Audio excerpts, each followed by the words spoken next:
Chapter 1226. Gu Xiaoxi's way out. Gu Yundong was shocked. He exchanged glances with Shao Qingyuan and hurried in. The voice beside her ear started to become clearer. It was Gu Xiaoxi's voice. The scholar was so angry that he fell back on the spot. He pointed at the woman and said, "You're simply twisting logic. I want to talk to you again. A good man doesn't fight with a woman." After saying that, the scholar hurriedly wanted to leave. Unexpectedly, the woman stretched out her leg. The scholar wasn't careful and tripped on the spot. He fell and was stunned. His face turned red and he cried. Ha ha ha. A burst of laughter rang out. Gu Yundong had already walked to the door of the central room and could see the situation inside clearly. Her uncle stood in the middle of the central room and was telling a story vividly. He was beaming with joy and his hands and feet were waving. As for Chang Yaya, Madame Yang, eldest aunt, Bian Han, Gu Dajiang, little Kiki, and the others, they surrounded him and applauded. Gu Yundong turned her head helplessly and looked at Shao Qingyuan. I thought something had happened. Gu Dajiang faced the door and was the first to see them.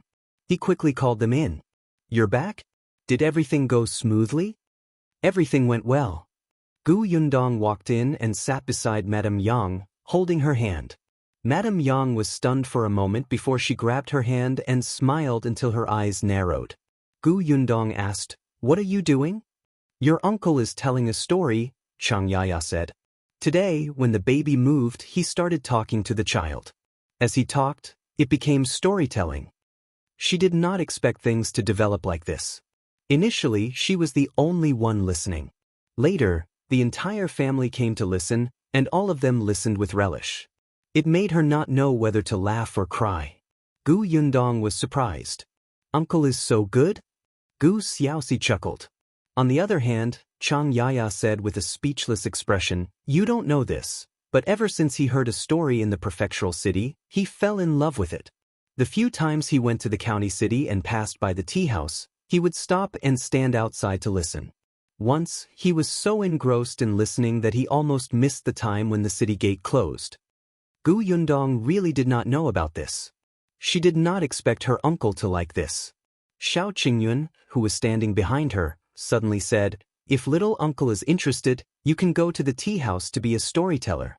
When I heard little uncle tell the story just now, it was actually not inferior to those storytellers. Shao Qingyuan was right. When Gu Xiaoxi told the story, he was simply engrossed in it. His tone was cadenced and it sounded very picturesque. Of course, he was slightly inferior to the experienced storytellers in the prefectural city, but he was as good as the tea house storytellers in the county city. The only thing he was lacking in was probably his lack of confidence. Gu Xiaoxi was only so open in front of his family. If they were in a tea house, he would probably feel restrained and uncomfortable. Furthermore, there would occasionally be unexpected situations in the tea house, and Gu Xiaoxi didn't have the ability to deal with them. But these could be trained. When Gu Xiaoxi heard that he was going to be a storyteller, he immediately waved his hand and shook his head. No. With my lousy skills, I can only tell stories to my child. How can I have the ability to go to a tea house to tell stories? I don't want to ruin other people's business when the time comes. No. They'll just farm at home." He didn't dare. He was timid. Usually, even if he went to listen to stories, he would stand at the door and listen. If you find any errors, ads pop up, ads redirect, broken links, non-standard content, etc., please let us know reports so we can fix it as soon as possible. Chapter 1227. Just do it. However, Gu Yundong's eyes lit up when she heard that. Sure. It's rare for younger uncle to like something. Why can't he give it a try? Although being a storyteller can't compare to doing business by himself or focusing on craftsmanship, he can get a basic salary. Occasionally, if the story is good, he can even be rewarded when he meets generous customers. Most importantly, little uncle liked it. "Uncle, you're not confident now, but you'll be fine after training for a while. Moreover, you can read and speak loudly. Look, everyone surrounded you just now and was attracted by you. This means that you're very good, right?" The others nodded repeatedly. Kiki clapped until her hands turned red. It's great, it's great. It's just slightly worse than my elder sister's. It's better than everybody else's. The young lady liked it the most when her elder sister told her bedtime stories in the past. She still remembered it now. In the future, when the younger brother in her aunt's stomach was born, she would tell him. Gu Dajiang agreed. It's indeed not bad. It's already very impressive to be able to memorize everything after hearing it once. Chang Yaya also thought it was a good idea. And every time you tell a story, your eyes shine. It was especially charming. Gu Xiaoxi felt a little embarrassed. Is it really that good? Gu Yundong nodded. Yes. If you're worried that you won't be able to speak in front of those guests, you can find a place to experiment first. She lowered her eyes and thought for a while. Suddenly, she clapped her hands. How about this? We can try it in our village first. Uncle knows almost all the villagers in Yongfu village. When the time comes, we can organize everyone to go to the grain sunning field in the evening. Tell everyone a story. Tell them what you heard in the county city. Anyway, it's free. Everyone will definitely like to hear it. Shao Qingyuan also said, the weather isn't too cold now, and everyone is willing to go out. Uncle shouldn't be afraid in front of people he knows, right? Gu Xiaoxi thought for a moment. Then, there's really nothing to be afraid of. He was even eager to give it a try. Gu Dafeng stood up. Let's go and find the village chief now. We'll start tonight. Gu Xiaoxi let out a huh. Then, he was pulled away by Gu Dafeng. The people in the room looked at each other and then laughed. Chang Yaya was actually quite happy. Although she felt that Gu Xiaoxi's farming was quite good, he was too tired. Every day, she would watch him return home after a day of work, but the results were average. Her heart ached. In particular, Gu Xiaoxi's sister and brother's lives were getting better and better. This was actually quite stimulating. He also wanted to work hard to catch up. He didn't want to drag them down. He also wanted to live a good life for his unborn child. However, he did not want to completely rely on eldest sister and second brother. He wanted to rely on his own ability. However, no matter how he thought about it, he only knew how to farm. These days, Chang Yaya would sometimes see him reveal a very confused expression. Now that he had found a job that he liked, that was the most gratifying thing for her. Not long after, Gu Dafeng returned. Gu Xiaoxi's face was filled with excitement. The village chief has agreed. He is very supportive. He said that everyone is living a good life now. Some people have nothing to do at night and start to quarrel with others. Recently, the village chief has gone to several families to stop the fight. He's exhausted. Now that they can listen to books, these people can finally stop. If you find any errors, ads pop up, ads redirect, broken links, non-standard content, etc., please let us know reports so we can fix it as soon as possible. Chapter 12:28. Success. Everyone laughed when they heard that. In the evening, the drying field was indeed filled with people. Most of them brought stools over, and some even brought food. It looked even more lively than a banquet. All of them were extremely excited. I've never heard a storyteller telling a story before. This time, I finally have a chance to listen. That's right. When I went to the county previously, I was extremely curious when I saw the customers in the tea house cheering. However, I didn't have money in my pocket and didn't dare to enter. I didn't even dare to get close. I went to listen to it once. The feeling, TSK, it's very beautiful. It's just that tea is too expensive. I could only hide outside and listen.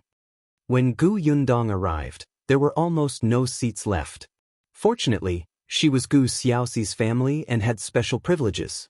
The seats in the front row had already been reserved for them. Gu Yundong and Shao Qingyuan quickly walked through the crowd to the front. As soon as they sat down, Gu Xiaoxi walked up with an excited and uneasy expression. Gu Yundong clenched her fists and cheered him on. When Gu Xiaoxi saw this, he instantly felt confident. He swept his gaze across the crowd below. Very good. They were all familiar faces. He was not afraid anymore. There was already a table in front of him. Gu Xiaoxi imitated the storyteller in the tea house and slammed the wooden tablet. The buzzing crowd instantly quietened down. Everyone's gaze was focused on Gu Xiaoxi. Gu Xiaoxi was inexperienced and did not know anything about opening lines. When everyone looked at him, he went straight to the point. In the distant sea, there was a girl called Xiaoyu. Xiaoyu had been well protected since he was young. Her family was harmonious, and her parents doted on her. Until one day, as Gu Yundong listened, she felt that something was wrong. This story sounded familiar. She looked at Kiki, who was sitting in Gu Dajiang's arms and listening with interest. She carried the little girl over. Ha! The little girl's body suddenly rose into the air. She was stunned and quickly turned her head. Seeing that her big sister was carrying her, she was immediately relieved. Gu Yundong held her small hand and asked in a low voice, "Did you tell this story to Uncle?" The little girl nodded. "That's right." Gu Yundong could not help but pinch her little face and shake her head in laughter. This was the bedtime story she told the little girl. It was almost a big adaptation of The Mermaid's Tale. It was mainly because Kiki was a glutton and she looked obedient and pleasant. Gu Yundong was worried that the little girl would be tricked by others with just a little food, so she deliberately made up a story to tell her not to be easily deceived by strangers. She did not expect her uncle to tell such a story today. Actually, this was also good. Now that the conditions in Yongfu village were good, countless people outside wanted to marry the girls in the village. It would be fine if they only liked the girls because of the good conditions, but those people who had ill intentions and directly schemed against other people's assets would use despicable methods to deceive the girls. That would be terrible. Xiaoyu's story was about how Xiaoyu was ignorant of the world and was deceived by a superficial person. In the end, she did not listen to her parents and insisted on being with that person. Not only did she get herself killed, but she also lost her family. The story was a little tragic, but it inexplicably resonated with many people. After Gu Xiaoxi finished speaking, the crowd lingered for a long time. Everyone was busy criticizing the inhumane scum in the story. No one noticed that there were one or two girls in the crowd who lowered their heads slightly, looking a little guilty. If you find any errors, ads pop up, ads redirect, broken links, non-standard content, etc., please let us know reports so we can fix it as soon as possible. Chapter 1229. Departure to the capital. Later, Gu Yundong heard that a young man from another village had secretly interacted with a girl from Yongfu village. That girl was almost deceived by that young man. After listening to Gu Xiaoxi's story that night, the young lady went back and thought for a long time before telling her parents. The girl's parents immediately got someone to inquire about the young man's family. Only then did they know that not only was the young man's family poor, but his parents were also sluggards. He had 2 brothers and a sister-in-law at home. All the work was done by that sister-in-law.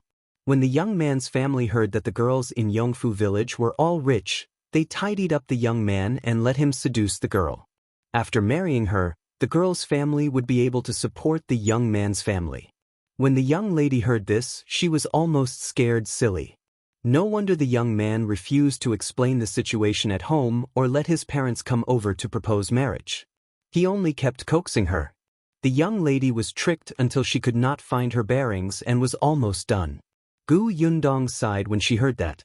Chen Liang even came to look for Gu Xiaoxi and asked her to tell everybody a few more such stories to warn the villagers. He especially told everyone that there was no such thing as a pie falling from the sky. Gu Xiaoxi immediately became nervous when this mission came. He could tell stories, but he couldn't write stories. He went to look for Gu Dajiang. Gu Dajiang was passionate about writing, but what he wrote was too serious. Furthermore, they were all major matters related to the country. They were far from the scope of a story. In the end, Gu Yundong rubbed her face and helped Gu Xiaoxi write a few adapted stories. However, she wasn't a professional either. It was just that she had seen a lot of things. It was fine if she made up a few, but she couldn't do too many. Hence, she suggested to Gu Xiaoxi, "Uncle, you can actually observe the things around you more and change what really happened around everyone. If you magnify the good or bad aspects, it will be a fascinating story." Gu Xiaoxi was deep in thought. To Gu Yundong's surprise, the next day, Gu Xiaoxi came over with 2 stories. Gu Yundong took a look. Wasn't this what had happened to Gu Xiaoxi and Chang Yaya? They had been adapted and divided into two separate stories. But one was a story about a wife who loved a young master from a rich family and wanted to climb up the social ladder by framing her man. The other was a woman who had no one to rely on. She was deceived by a friend with ill intentions and was almost killed. This was their personal experience. Gu Yundong could not help but look at Gu Xiaoxi. The latter scratched his head. I've discussed it with Yaya. We think it's okay. As long as you think it's okay. Perhaps because he had experienced it personally, Gu Xiaoxi was especially engrossed in telling these two stories. The response from the villagers that day was simply enthusiastic. Gu Xiaoxi became more and more enthusiastic about storytelling. Not only that, but he also collected the events around him and edited them into storybooks. 5 days later, Gu Yundong brought Gu Xiaoxi to Jinxiu restaurant in the county. The Jinxiu restaurant did not have a storyteller, but it was fine to add one at the last minute. Anyway, Gu Xiaoxi was there to train his courage. It was free. After that, Gu Yundong did not care anymore. She and Shao Qingyuan finally decided to set off to the capital to find his background. This time, the two of them traveled light. Gu Yundong brought Tong Shuitao, while Shao Qingyuan brought Shaowen. The four of them bade farewell to the Gu family and quickly left Yongfu village.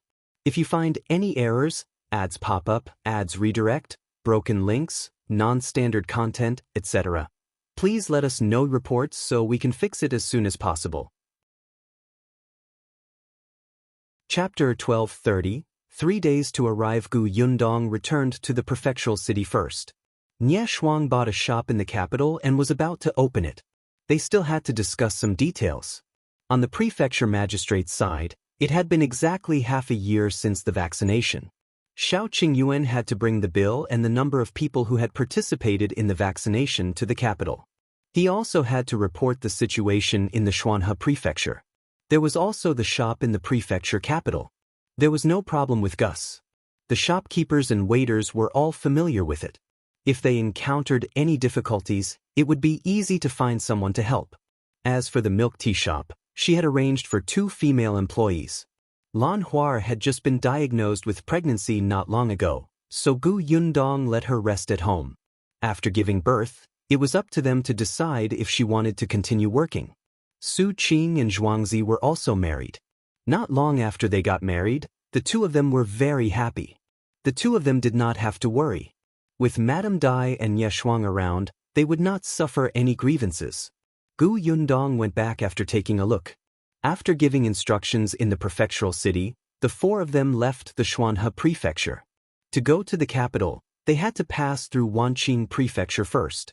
Coincidentally, Gu Yundong had not been to Wanqing Prefecture since she came back last year. She did not know how Uncle Ye's grocery store was doing. Although they had exchanged letters previously, they could not say too much. There were 4 people on 1 carriage and 2 horses. If the carriage was not comfortable, they could ride horses. It was quite comfortable. Gu Yundong sat in the carriage and ate. She leaned half of her body against Shao Qingyuan and looked at the scenery outside the window. When she fled to the Xuanhe Prefecture, this place was still desolate. Now, it was completely different. The new emperor had indeed done many things when he ascended the throne. Miss, there's a river over there. Let's rest here and eat something. Tong Shuitao's voice came from outside. Gu Yundong sat up straight and her body stiffened. Shao Qingyuan held her back and rubbed it hard. Are you feeling better? Gu Yundong nodded and stretched her back. You really can't slack off. If you become lazy, you won't be able to sit in the carriage for a few days. All the bones in your body seem to be stiff. She got out of the carriage and took a deep breath. She instantly felt refreshed. Tong Shuitao had already taken a small pot from the back of the carriage to get water. Shaowen was also picking firewood nearby. Gu Yundong looked around. Where are we now? How long until we reach Wanqing Prefecture? Shao Qingyuan tied her sleeve and replied, at this speed, we will reach Wanqing Prefecture in about 3 days. That's good. The carriage makes me uncomfortable all over. Shao Qingyuan smiled and said, we'll set off later on horseback. When we reach Wanqing Prefecture, we can take a boat to the capital. It's faster to travel by water and it'll be more comfortable to take a big ship. That was true. At the very least, she would not be stiffened. If she wanted to stand up, she could only get out of the carriage. As she spoke, Tong Shuitao had already taken out the ingredients and was preparing to set up the small stove. Miss, do we still have any hot sauce? I think we've finished the jar from before. Yes, I'll go get it. Gu Yundong quickly turned around and entered the carriage. She looked through it and found out that they actually finished the few jars she had brought along. She had made this spicy sauce. It was filled with oil, and it was especially fragrant with porridge and rice. The four of them would open one jar every few days to eat. Now that the last bottle was gone, she could only take out 2 bottles from her space. Just as she was about to take them down, she suddenly heard a commotion. If you find any errors, ads pop up, ads redirect, broken links, non-standard content, etc., please let us know reports so we can fix it as soon as possible. Chapter 12:31. Something missing. Gu Yundong was stunned. She was still in the carriage, but she had already lifted the curtain and looked out. Then she realized that a convoy was walking over. They stopped not far away. It seemed that they were also planning to rest. Qingyuan, who was outside the carriage, also looked at the convoy. It looked like a caravan transporting goods. There were 6 carriages in the entire convoy. The carriages were filled with large boxes and sacks. She did not know what they were. There were a total of 14 to 15 people, all of whom were tall and strong men. They also saw Qingyuan and the others. Seeing their clothes, they could roughly guess that the newly married couple was on a long trip. The leader came over to greet Qingyuan. Little brother, we're a caravan transporting goods to Qingyuan Prefecture. We're here to rest for a while. It's rare for us to be fated. Little brother, where are you going? To Wanqing Prefecture. What a coincidence. We came from Wanqing Prefecture. This place is not far from Wanqing Prefecture. Where did you come from? Qingyuan felt that this person was a little annoying. Why did he ask so many questions? Everyone should just keep a distance from each other and not disturb each other. Couldn't they just go their separate ways after eating? Therefore, he only said coldly, "We're going to have lunch." When the leader saw this, he understood and did not ask further. He returned to his convoy. Someone immediately surrounded him and asked, "Boss, what's his background?" He said that he's going to Wanqing Prefecture. He's not willing to say anything else. The leader waved his hand. Forget it. It's fine if he doesn't want to talk. Let's not interact much. Be vigilant and leave after eating. Alright, I'll go get water. The 2 parties did their own things and did not disturb each other. It was just, the convoy was eating dry rations and pancakes with water, and Gu Yundong's team was eating hot pot? Yes, hot pot. Before they came, Gu Yundong had stir-fried the base of the hot pot. Now that the water was boiled, the hot pot base melted with a little water. They had also bought some meat and vegetables from the county city they had passed last night. Now that everybody was hot and cooked, it was directly covered in hot sauce. It was simply delicious. The rich taste of the hot pot made the convoy swallow their saliva. Looking at the dry rations in their hands, they could not eat anymore. Are these people really on a trip? They're not here for an outing? The leader also felt that they were here for an outing. Who would go on a long trip with such things? Gu Yundong and the other 3 did not think so. Firstly, they were not in a hurry. Secondly, it was especially uncomfortable to stay in the carriage all day. It was rare for them to stop to rest and eat. Of course, they treated themselves to the best extent that they could. Besides, she and Qingyuan had just gotten married. This trip was their honeymoon. Of course, she couldn't mistreat herself and leave behind regrets. Therefore, when she suddenly mentioned that she wanted to eat hot pot last night, the 4 of them immediately started to buy ingredients and prepared them. The people on the convoy's side became even more disoriented. They sniffed hard, regretting stopping at this place to suffer such a critical hit. After Gu Yundong finished eating, she poured a glass of water in satisfaction and slowly drank it. Then, she watched comfortably as Qingyuan put out the fire and brought her some fruits from the carriage. However, just as she finished half a glass of water and ate 2 dates, A loud cry suddenly came from the convoy. It's gone. If you find any errors, ads pop up, ads redirect, broken links, non-standard content, etc., please let us know reports so we can fix it as soon as possible. Chapter 1232. That person jumped up and run. Gu Yundong and the others subconsciously looked at the convoy. Everyone in the convoy stood up and looked nervously at the person who had spoken. What's missing? That person looked anxious. Half of the big bag of steamed buns I bought last night is gone. Also, my 2 clothes are gone, and the water in the container is gone. The people in the convoy were stunned. That's all? Could you have forgotten where you left them? Did you eat the steamed buns yourself? That person panicked. I didn't. They're really missing. I originally planned to eat them tonight. I still have pancakes. Why would I eat steamed buns? This time, I brought 2 sets of clothes for changing. Now, I'm wearing 1 set. The remaining set is gone, and the jacket I used to sleep with is also gone. The others looked at each other. The leader frowned. They shouldn't have disappeared for no reason. Everyone look around and see if they're mixed up elsewhere. He couldn't have met a thief, right? Which thief would be so stupid as to steal food, drinks, and clothes instead of these valuable goods? The leader waved his hand, and the others immediately moved. However, just as they started looking on the first carriage, a person suddenly jumped out from behind the last carriage and ran into the forest in front without looking back. It was probably too sudden. The people in the convoy were stunned. The next moment, they heard the man who had lost something shout, "Hey, my clothes! He's wearing my jacket." As soon as he finished speaking, the man quickly chased after him. The others ran forward one after another. The leader frowned and shouted, "Just 2 people will chase after them.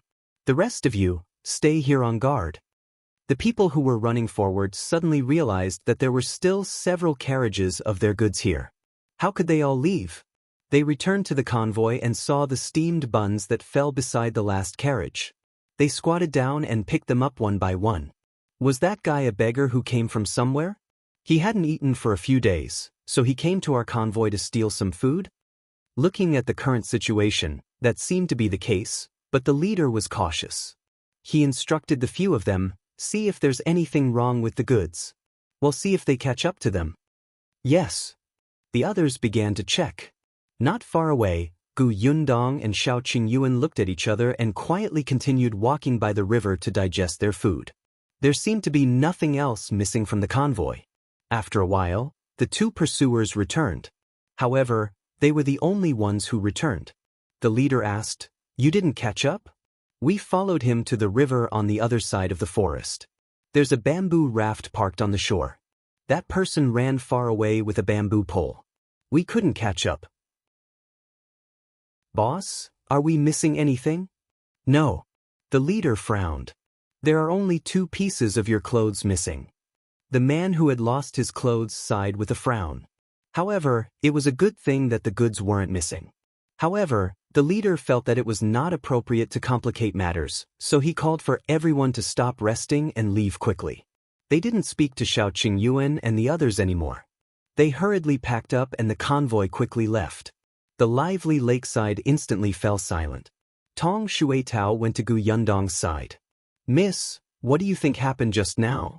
"I don't know. Anyway, it's none of our business. We'll leave later too.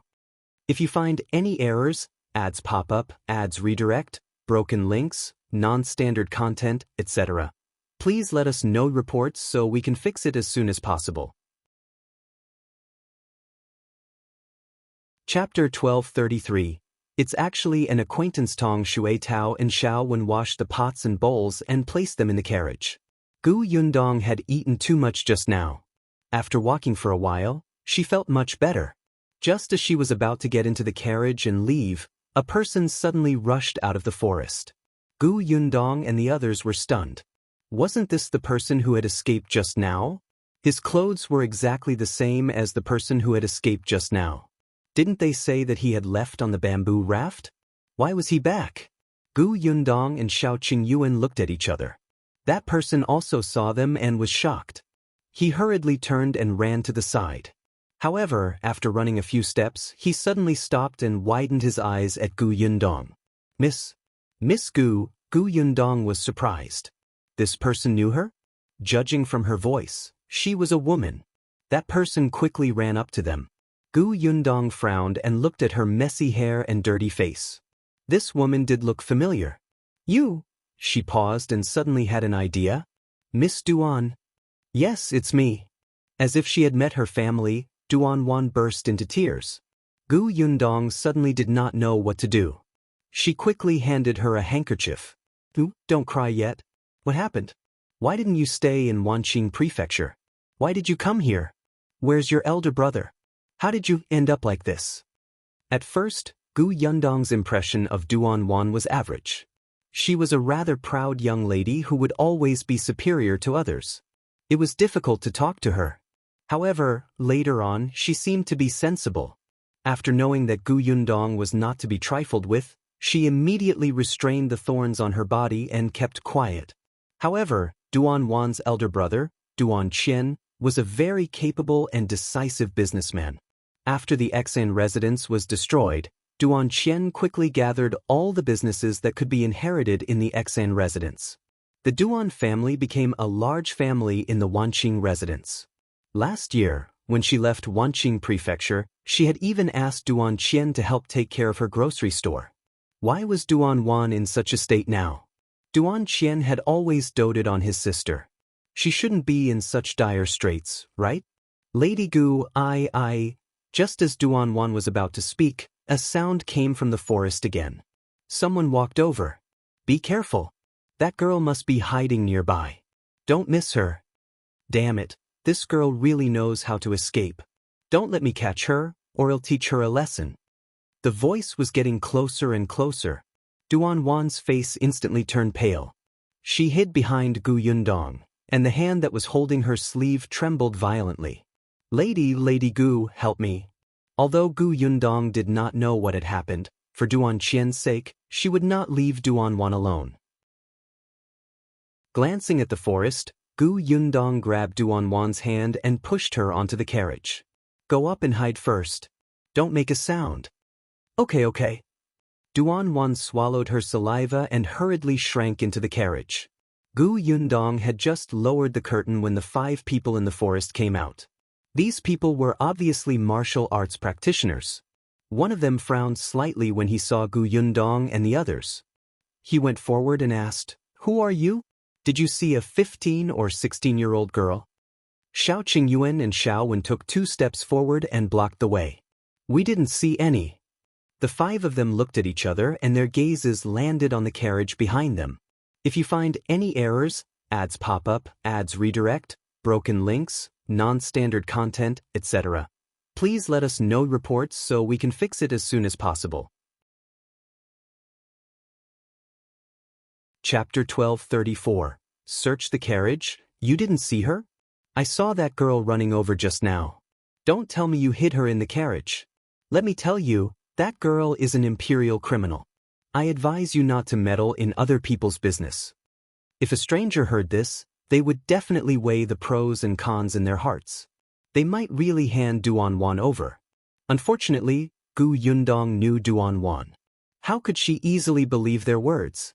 Moreover, looking at them, their fierce tone made them seem more like the imperial court's criminals. Qingyuan's gaze was cold. I don't know who the imperial court is, and we didn't see any girls. You can leave. Leave? That won't do. I clearly saw that girl running this way. This area is empty. Only your carriage can hide people. How about this? Let us search. If there's no one, well, leave immediately. How about that? Qingyuan sneered. It doesn't sound good. I'm not willing. Hey, brother, aren't you asking for it? You have to think about it. There are 5 of us, and you only have 2 men. You even have to protect the 2 women. It's not a good idea to go against us. As they spoke, the 5 of them approached Qingyuan and Shaowen. Qingyuan knew that these people would not listen to him if he spoke nicely, so he started to roll up his sleeves. However, before he made his move, he turned around and said to Gu Yundong, who was behind him, "Rest first. Your stomach feels uncomfortable after eating too much just now. It's best not to act too vigorously. Gu Yundong was speechless. You're the one who ate too much. Your whole family ate too much. Bah! It seemed like he was the only one in his family. But Gu Yundong still nodded and stood in front of the carriage. When the 5 of them saw this, they were instantly enraged. You guys are quite arrogant. Don't beg for mercy later. Go. The few of them instantly surrounded him. Shao Qingyuan didn't care, but Xiaowen clenched his fists and was eager to try. Although he had learned martial arts, he usually went deep into the mountains to fight with those wild beasts and animals. Then he fought with Xiao Wu and the others. He really did not have the chance to encounter such people who came to find trouble for him to practice. The bodyguard from the escort agency had taught him. Although these people were martial arts practitioners, it was obvious that their lower bodies were unstable and their footsteps were unsteady. They had yet to catch a woman. They looked unreliable. Therefore, even if Xiaowen thought that his skills were average, he would definitely have no problem dealing with them. Therefore, as soon as those people rushed up, Xiaowen went up to them. 3 people immediately surrounded Shao Qingyuan. The 3 of them held knives and sticks in their hands and attacked him without saying a word. Duan, who was hiding in the carriage, looked at the scene outside through the gap in the curtain and instantly held her breath. She asked Gu Yundong, who was standing beside the carriage, in a trembling voice, Will it be okay? It's fine. Just stay inside and don't make a sound. Okay. As soon as she finished speaking, Shao Qingyuan kicked the first person who approached. Then he turned around and avoided the second knife in his hand. He raised his hand and slashed at the back of the enemy's neck, knocking him to the ground. The third person hit the back of his head with a stick. Shao Qingyuan seemed to have eyes behind him. He tilted his body slightly. After dodging, he turned around and grabbed the stick in his hand.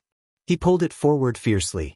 The next moment, his left hand formed a fist and hit his stomach heavily. In the blink of an eye, the 3 of them fell to the ground.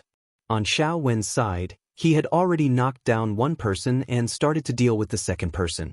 If you find any errors, ads pop up, ads redirect, broken links, non-standard content, etc., please let us know reports so we can fix it as soon as possible. Chapter 1235. Who will deal with who? Tong Shuetao was a little disappointed.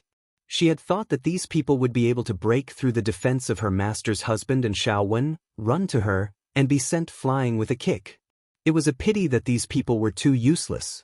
She shook her head regretfully and restrained her urge while standing beside her lady. Gu Yundong glanced at her from the corner of her eye and the corners of her mouth twitched. Who did Tong Shuetao take after when she had such a violent personality? Tong Ping and Madame Jiang were clearly gentle. Shao Qingyuan looked down at the 5 people who had been beaten down. Do you still want to search our carriage now? Xiaowen also squatted on the ground and reached out to tug at the collar of one of them. That's right. Do you still want to search the carriage now? I don't think you're looking for anyone at all. You clearly think that we're easy to bully because we have few people. You want to take advantage of us. No. The 5 of them were no longer as arrogant as before. They begged the 2 of them repeatedly, we're really looking for her. We saw her run this way with our own eyes, so, why didn't I see anything? I only saw the few of you running this way. You came to find trouble with us the moment you arrived. Our mood to eat and enjoy the outing has been ruined by you. No, Xiaowen did not give them a chance to refute and hit his head. You're still denying it. I was wrong. Big brother, I was wrong. We were blind and didn't recognize you. We didn't know what was good for us and spoke nonsense. Let us go. We won't dare to do it again. Only then did Xiaowen stop. He stood up and walked to Shao Qingyuan's side. Young master, how should we deal with them? Shao Qingyuan frowned and looked at Gu Yundong. Gu Yundong glanced at them and said, since they are on the imperial court's order, we can't make things difficult for them. If they admit their mistake, forget it. There won't be a next time. It's getting late. We still have to hurry to Qingyuan Prefecture. If we're any later, we won't be able to make it to our inn. Qingyuan Prefecture? They were clearly going to Wanqing Prefecture. Tong Shuetao was a little puzzled, but when she saw Miss Gaze, she immediately understood. Shao Qingyuan and Shao Wen also nodded. Shao Wen patted the man's head again. Open your eyes wider next time. You're lucky. Gu Yundong was helped into the carriage by Tong Shuitao. Shao Qingyuan and Shao Wen sat on the shaft of the carriage. The carriage turned around and headed in the direction where the convoy had left. After riding far away, Shao Qingyuan changed directions and began to travel on the main road of Wanqing Prefecture. Gu Yundong finally focused her attention on Duan. Only then did she realize that Duan's original dress was very thin. No wonder she had stolen the jacket from the convoy. She did not look good either. Gu Yundong frowned and suddenly reached out to touch her forehead. As expected, it was a little hot. Duan relaxed and became confused. She leaned against the wall of the car weakly. Gu Yundong brought a pill over. Shao Qingyuan had made it. Eat this first. Thank you. Duan trusted her, so she stuffed it into her mouth without saying anything. Then, she took the water bottle from Tong Shuitao's hand and gulped down the medicine. Unexpectedly, after drinking the water, her stomach started rumbling. Duan's face turned red as she buried her head between her knees. Gu Yundong sighed and took out some pastries from the cabinet. There was still a boiled egg in the cabinet that had been left from the morning. Now, she stuffed it into her hands. Come, let's eat something first. We'll talk after we're done. If you find any errors, ads pop up, ads redirect, broken links, non-standard content, etc., please let us know reports so we can fix it as soon as possible. Chapter 1236. Duan Qian. Missing Duan could not help but cry again. She held the egg and pastry and did not move for a long time. After a while, she looked up and said, "Thank you. Eat first." Duan lowered her head and immediately wolfed down the food. Gu Yundong frowned. She looked like she had not eaten for a long time and wished she could swallow everything in one breath. She was like a different person from the arrogant Miss Duan Gu Yundong had seen last time. Duan finally finished eating and wiped her mouth with her sleeve. She really could not care less about her image. Gu Yundong handed the kettle over. Slow down. Be careful not to choke.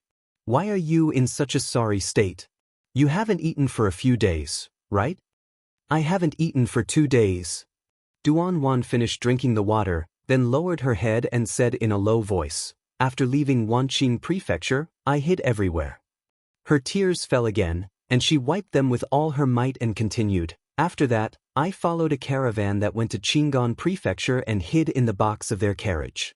I was afraid that they would find out, so I didn't dare to make a sound. But I was too hungry and smelled the fragrance, so I couldn't help but take the steamed buns from their caravan to eat. In the end, I was discovered the moment I took a bite. I left the steamed buns and ran away." Previously, she had only been drinking water and did not have much strength in her body. When she was being chased, she ran purely on instinct. Her legs were actually very weak. She had no choice. If they caught up to her, she might lose her life. Now that she was sitting in the carriage, she felt that her legs were trembling. Gu Yundong and Tong Shuitao looked at each other and touched their noses silently. Duan smelled a very fragrant smell. Could it be the hot pot that they made? Gu Yundong coughed lightly and asked, "Why did you leave Wanqing Prefecture? Where's your brother?" Duan pursed her lips. After a while, she choked and said, "He's missing." "What did you say?" Gu Yundong was stunned. "Missing? Why did Duan Qian disappear?" Duan sniffled. "Brother went to Qingyuan Prefecture 2 months ago and said that he had a business deal to discuss, but he didn't come back. Half a month ago, the servant boy who was with brother came back and reported that brother suddenly disappeared. He searched the entire Qingyuan Prefecture but couldn't find him. I don't know where he went." Gu Yundong frowned. "Qingyuan Prefecture? Is that why you followed the Qingyuan Prefecture's convoy and left home to find your brother?" She guessed and then shook her head. No, if that was the case, there was no reason for someone to hunt her down. Sure enough, Duan shook her head. "I did want to find my brother, but I also knew that I didn't have the ability, so I wanted to find someone to help me. But before I could find someone to help me, I got into trouble. Someone wanted to harm you?" Duan nodded and instantly gritted her teeth. It's my second uncle. When he saw that my brother was missing, he told everyone that my brother was dead. The managers who followed my brother didn't believe him and insisted on waiting for him to return. However, second uncle suddenly made things difficult for them. Who knew that second aunt would attack me at this time? Yundong sighed inwardly. It was easy for problems to arise with a large family business. As expected, Duan Qian had the entire Duan family in his hands at a young age. Naturally, there were people who were dissatisfied. It was fine if he was supervising the Duan family, but once something happened, these people would jump out and cause trouble. If you find any errors, ads pop up, ads redirect, broken links, non-standard content, etc., please let us know reports so we can fix it as soon as possible. Chapter 1237. Duan Decision. Duan took a deep breath. Second aunt drugged me when I wasn't paying attention. She wanted me to have a good relationship with old Master Zheng in the city. Old Master Zheng is already in his 30s and has many wives and concubines in the family. If I marry into the Zheng family, I will fall into a fire pit. Fortunately, a servant girl by second aunt's side once received my brother's help and was grateful to him, so she secretly told my maids. Unfortunately, the message was sent too late. By the time Duan's maids knew about this, Duan had already been drugged. Her two maidservants were loyal. One of them stalled for time while the other carried her out of the Duan family. Tong Shuetao asked, "What about your maidservant?" Duan shook her head. "I don't know. Someone was chasing us. I don't know if they're second uncle's men or the Zheng family's men. In order to let me escape, Zhilan used herself as bait to lure them away." Now, Yundong patted her. "So when you saw the convoy going to Qingyuan Prefecture, you might as well follow them and see if you could find Duan Qian?" Duan nodded. Yundong lowered her eyes and thought for a moment. It was impossible for her to change direction and go to Qingyuan Prefecture now. Putting aside the fact that most of the people who were investigating Duan had gone to Qingyuan Prefecture to look for her, just Duan Qian's disappearance was very strange. It was not wise for her to go over rashly. Hence, she said to Duan, "We're going to Wanqing Prefecture now. If you trust me, follow us there. Your brother is a capable person. It's impossible for him to disappear for no reason. You might not be able to find him even if you go to Qingyuan Prefecture. You might even put yourself in danger. Of course, if you insist, I won't stop you. When we reach the next town, it'll help you find a reliable and suitable escort agency to bring you to Qingyuan Prefecture." Duan raised her head, her eyes filled with confusion. She did not know if she would go to Qingyuan Prefecture. Duan had also been on a long trip, and she had even been to the capital. However, that was all under the protection of her eldest brother, with maidservants and guards by her side. She did not have to worry about anything when she went out and only had to eat and drink. This was the first and only time she left Wanqing Prefecture alone. In just 3 days, it felt like 3 years had passed. There were a few times when she felt like she was going to die and would never see her brother again. If not for the fact that she did not believe that something had happened to her brother, she might have collapsed long ago. Now, Duan's head was getting heavier.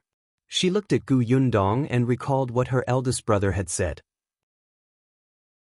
After a while, she finally said in a low voice, "We will return to Wanqing Prefecture and wait for Big Brother's news." "Okay, we'll take you back." Duan forced out a smile and let out a sigh of relief, finally collapsing. Yundong took a pillow for her as a cushion. Seeing her half-closed eyes, she said softly, "Go to sleep." "Thank you." Duan closed her eyes and soon fell asleep. Yundong took off her jacket and covered her with a blanket. Then, she sat at the side and pondered. When Duan woke up again, the carriage had already entered a county under Wanqing Prefecture. Yundong turned her head and glanced at her. "You're awake? Your fever is almost gone, but you probably don't have much strength left in your body. After dinner at the inn, take your medicine again and sleep tomorrow. You'll be fine." Duan nodded and looked at the scenery outside.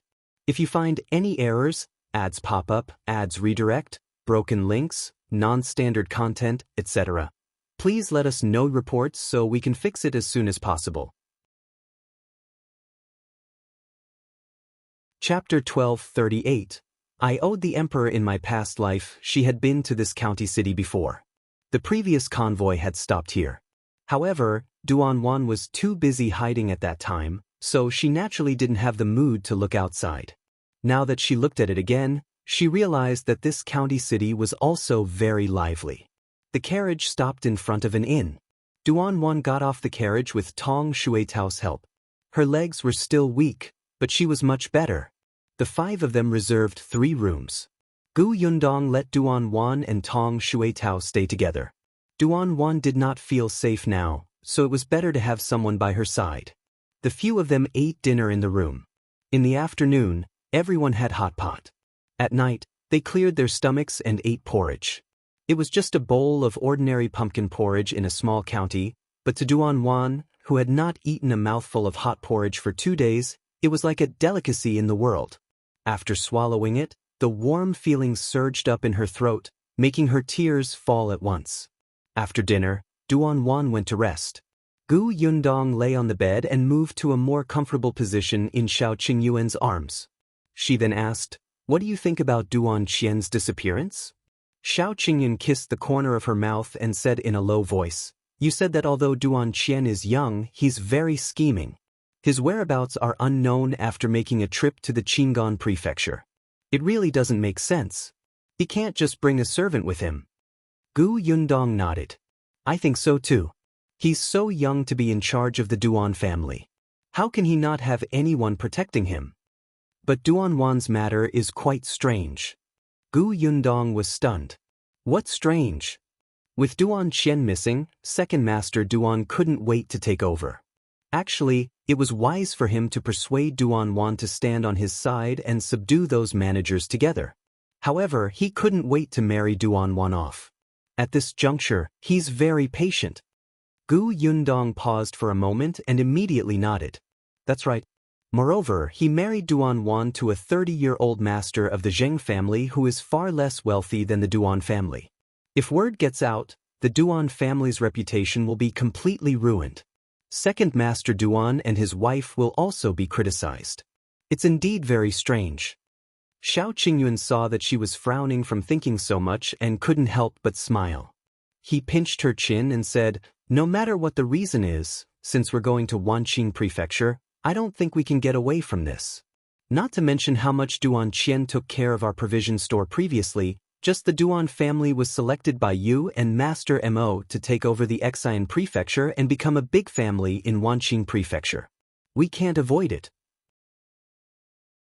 If Wanqing Prefecture fell into the hands of Second Master Duan, with his ability, the entire merchant economy of Wanqing Prefecture might be in chaos.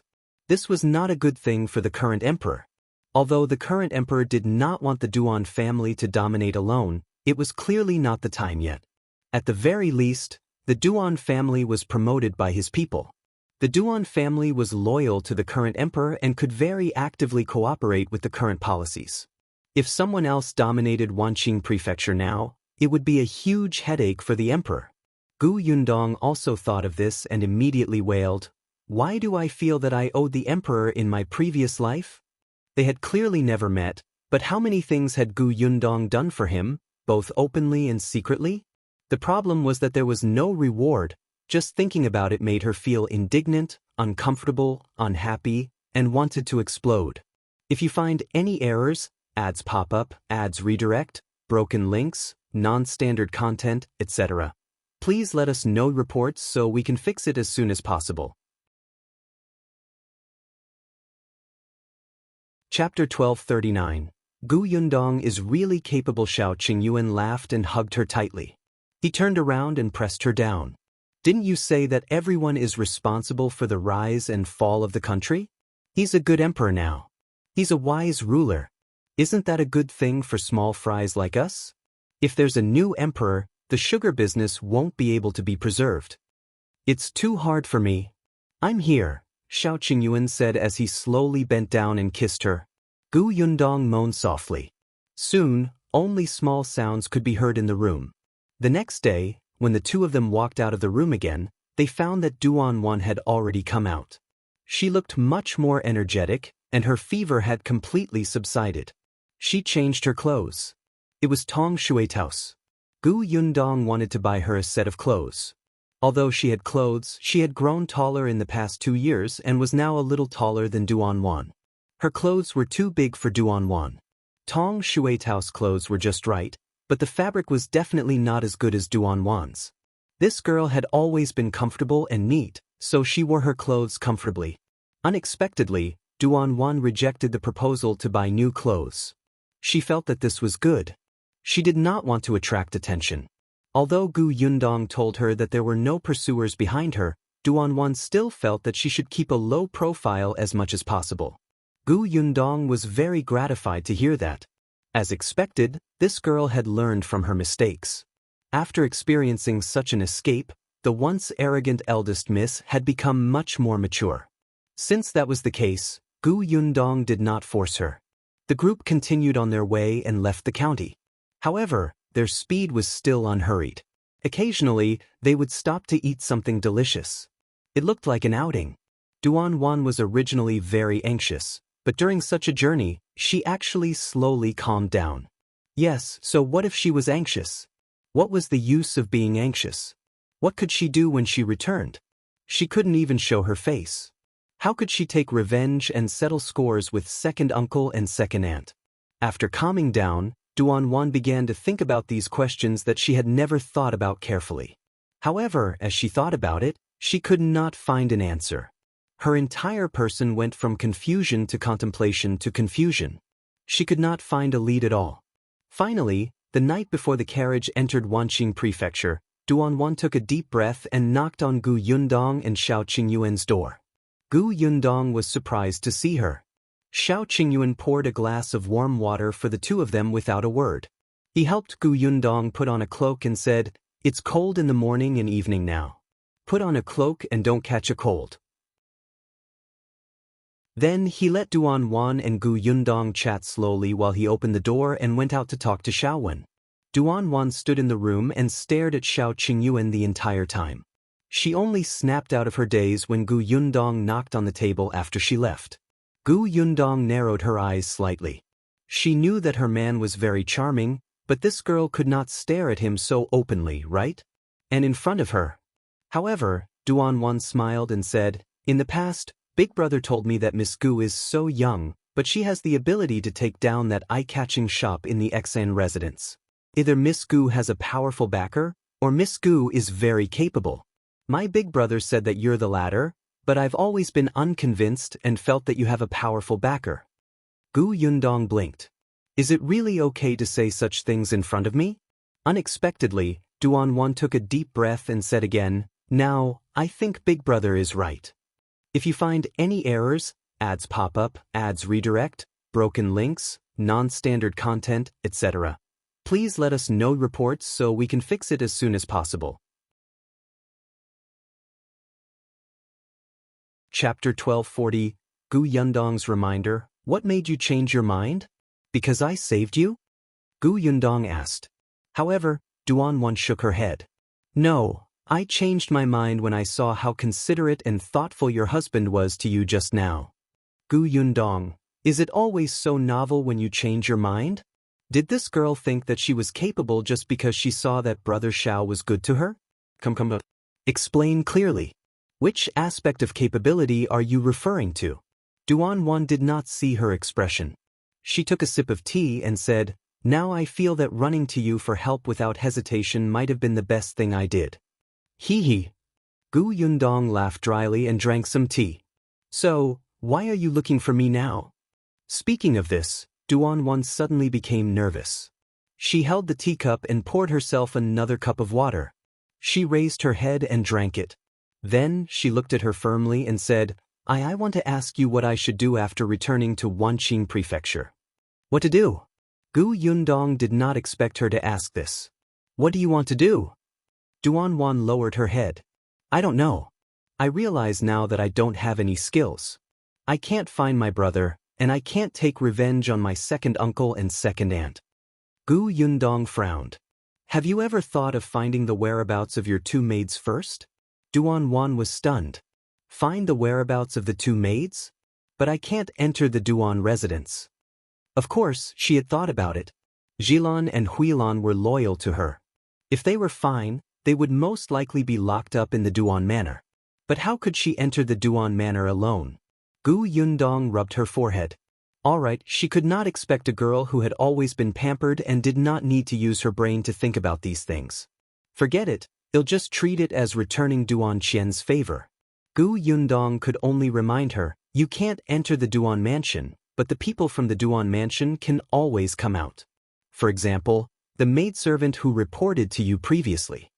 That maidservant, she usually serves in the mansion and doesn't come out often. Duan hesitated.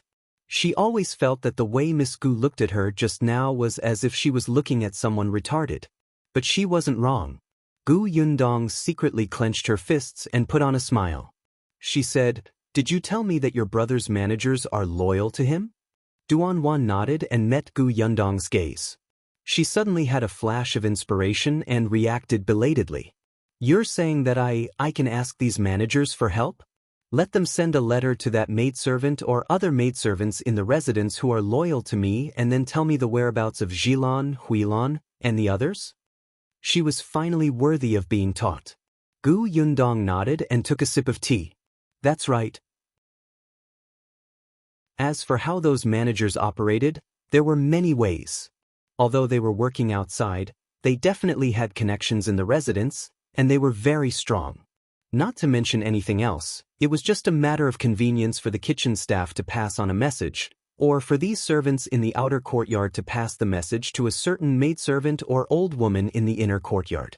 In the entire Duan family, she believed that there were definitely more people loyal to Duan Qian than to Second Master Duan. If you find any errors, ads pop up, ads redirect, broken links, non-standard content, etc., please let us know reports so we can fix it as soon as possible. Chapter 1241. Recent news of Wanqing Prefecture. Duan slowly understood what Yundong meant. She gradually became confident. Yes, although Big Brother was not around, the people he left behind were all around. If she secretly contacted them, she would be able to find Xilan and Huilan's whereabouts first. Eldest brother was right. Lady Gu was indeed a capable person. Duan's eyes lit up. She grabbed Yundong's hand. Then what should I do next? Yundong almost spilled the water in her cup. The corners of her mouth twitched. After a while, she said, well, no, later. We haven't arrived at Wanqing Prefecture and don't know the situation inside. It's useless to say anything now. We have to analyze the specific situation. Duan nodded repeatedly. Yes, you're right. Yundong exhaled. Then go back tonight and think about who is the most trustworthy person in charge. Duan understood and said seriously, okay, I'll think about it carefully. Thank you, Yundong. With that, she stood up. Then I'll go back first. Have a good rest. As soon as she finished speaking, she had already opened the door and left. Yundong drank the warm water in one gulp. Shao Qingyuan pushed open the door and entered. Are you done? Yes. Yundong sighed and shook his head. Women are really fickle. One moment she called me Miss Gu, and then she called me Yundong affectionately. They were clearly not that close. Shao Qingyuan glanced at her. You're a woman too. Yundong, you really have no desire to live. Go to bed early. Well, enter the city tomorrow. The next morning, the five of them set off again. Perhaps because she had a goal, Duan looked energetic today, as if she was full of fighting spirit. However, when she thought about how she was about to reach Wanqing Prefecture, she took a deep breath and tried her best to lower her head to avoid attracting attention. Yundong smiled and exchanged glances with Shao Qingyuan. As they approached Wanqing Prefecture, the roadside became more prosperous. Duan did not dare to lift the curtains and look outside again, afraid that others would accidentally recognize her. The carriage only entered Wanqing Prefecture in the afternoon. Yundong was quite familiar with Wanqing Prefecture, so she found an inn to stay in. She asked Shao when to drive the carriage past the entrance of the Gus store and peeked inside. She didn't see Eugene, Old Master Yu, and the others, but she saw Boss Zhang greeting the guests. There didn't seem to be anything unusual. Gu Yundong put down the curtains and the carriage drove all the way to the inn. After they reserved rooms, Duan said to Gu Yundong impatiently, "There's a manager surnamed Lin. He's the person my brother trusts the most. Previously, my brother saved Uncle Lin's life, so he's the most loyal to my brother." Gu Yundong nodded. "Write a letter. They'll get Xiaowen to send it to Uncle Lin tomorrow." Duan was stunned. "Xiaowen? What is it?" "I'm thinking that since Uncle Lin is loyal to my brother, my second uncle will definitely send people to keep an eye on him. When the time comes, won't Xiaowen be exposed?" Gu Yundong smiled. "Don't worry. Xiaowen has a way. Who would give the letter to him openly?" Duan was stunned. Is that so?" What she imagined was to give it openly. However, Duan heaved a sigh of relief when Gu Yundong agreed to help. After resting for a night, Gu Yundong went to the tea house the next day to inquire about the latest news in Wanqing Prefecture. Apart from Duan Qian's disappearance, there was another piece of news that was being discussed fervently. If you find any errors, ads pop up, ads redirect, broken links, non-standard content, etc., please let us know reports so we can fix it as soon as possible. Chapter 1242. Scheming man. Duan Qian's disappearance should have been kept a secret, but Second Master Duan's actions were too big, causing the people who had been staring at the Duan family to quickly realize that something was wrong and expose the matter. However, the Duan family's matters were other people's matters. To the commoners, they were just gossiping and it had nothing to do with them. However, there was another piece of news that was closely related to them. There was a new general in Wanqing Prefecture. It was said that he was a swift and decisive person. The moment he arrived, he accomplished a few major things and confiscated several families. Even someone whose official position was second only to the general was arrested. It caused the entire prefectural city to be in a state of panic. Especially those who had a guilty conscience, they were even more timid and did not dare to make a fuss. Gu Yundong could not help but be stunned when she heard the news. She remembered that the Xen family had colluded with the prefecture magistrate of the Wanqing Prefecture. Later on, the prefecture magistrate was also punished. After that, the emperor sent a new prefecture magistrate. The new prefecture magistrate was a tactful person. It was unknown if he was trying to smooth things over or if he was doing it on purpose. In short, his performance after taking office was mediocre and he had never done anything. Now that she thought about it, it was most likely done on purpose by the emperor.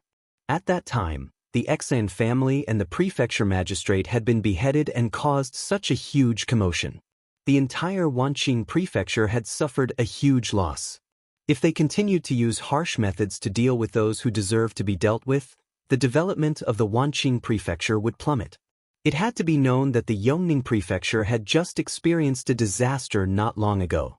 After the Qingyuan Prefecture's disaster ended, the Xuanhe Prefecture and Wanqing Prefecture were also affected. The emperor had just ascended the throne less than a year ago and had even implemented several initiatives. Therefore, he really did not have the energy and time to deal with these unimportant characters.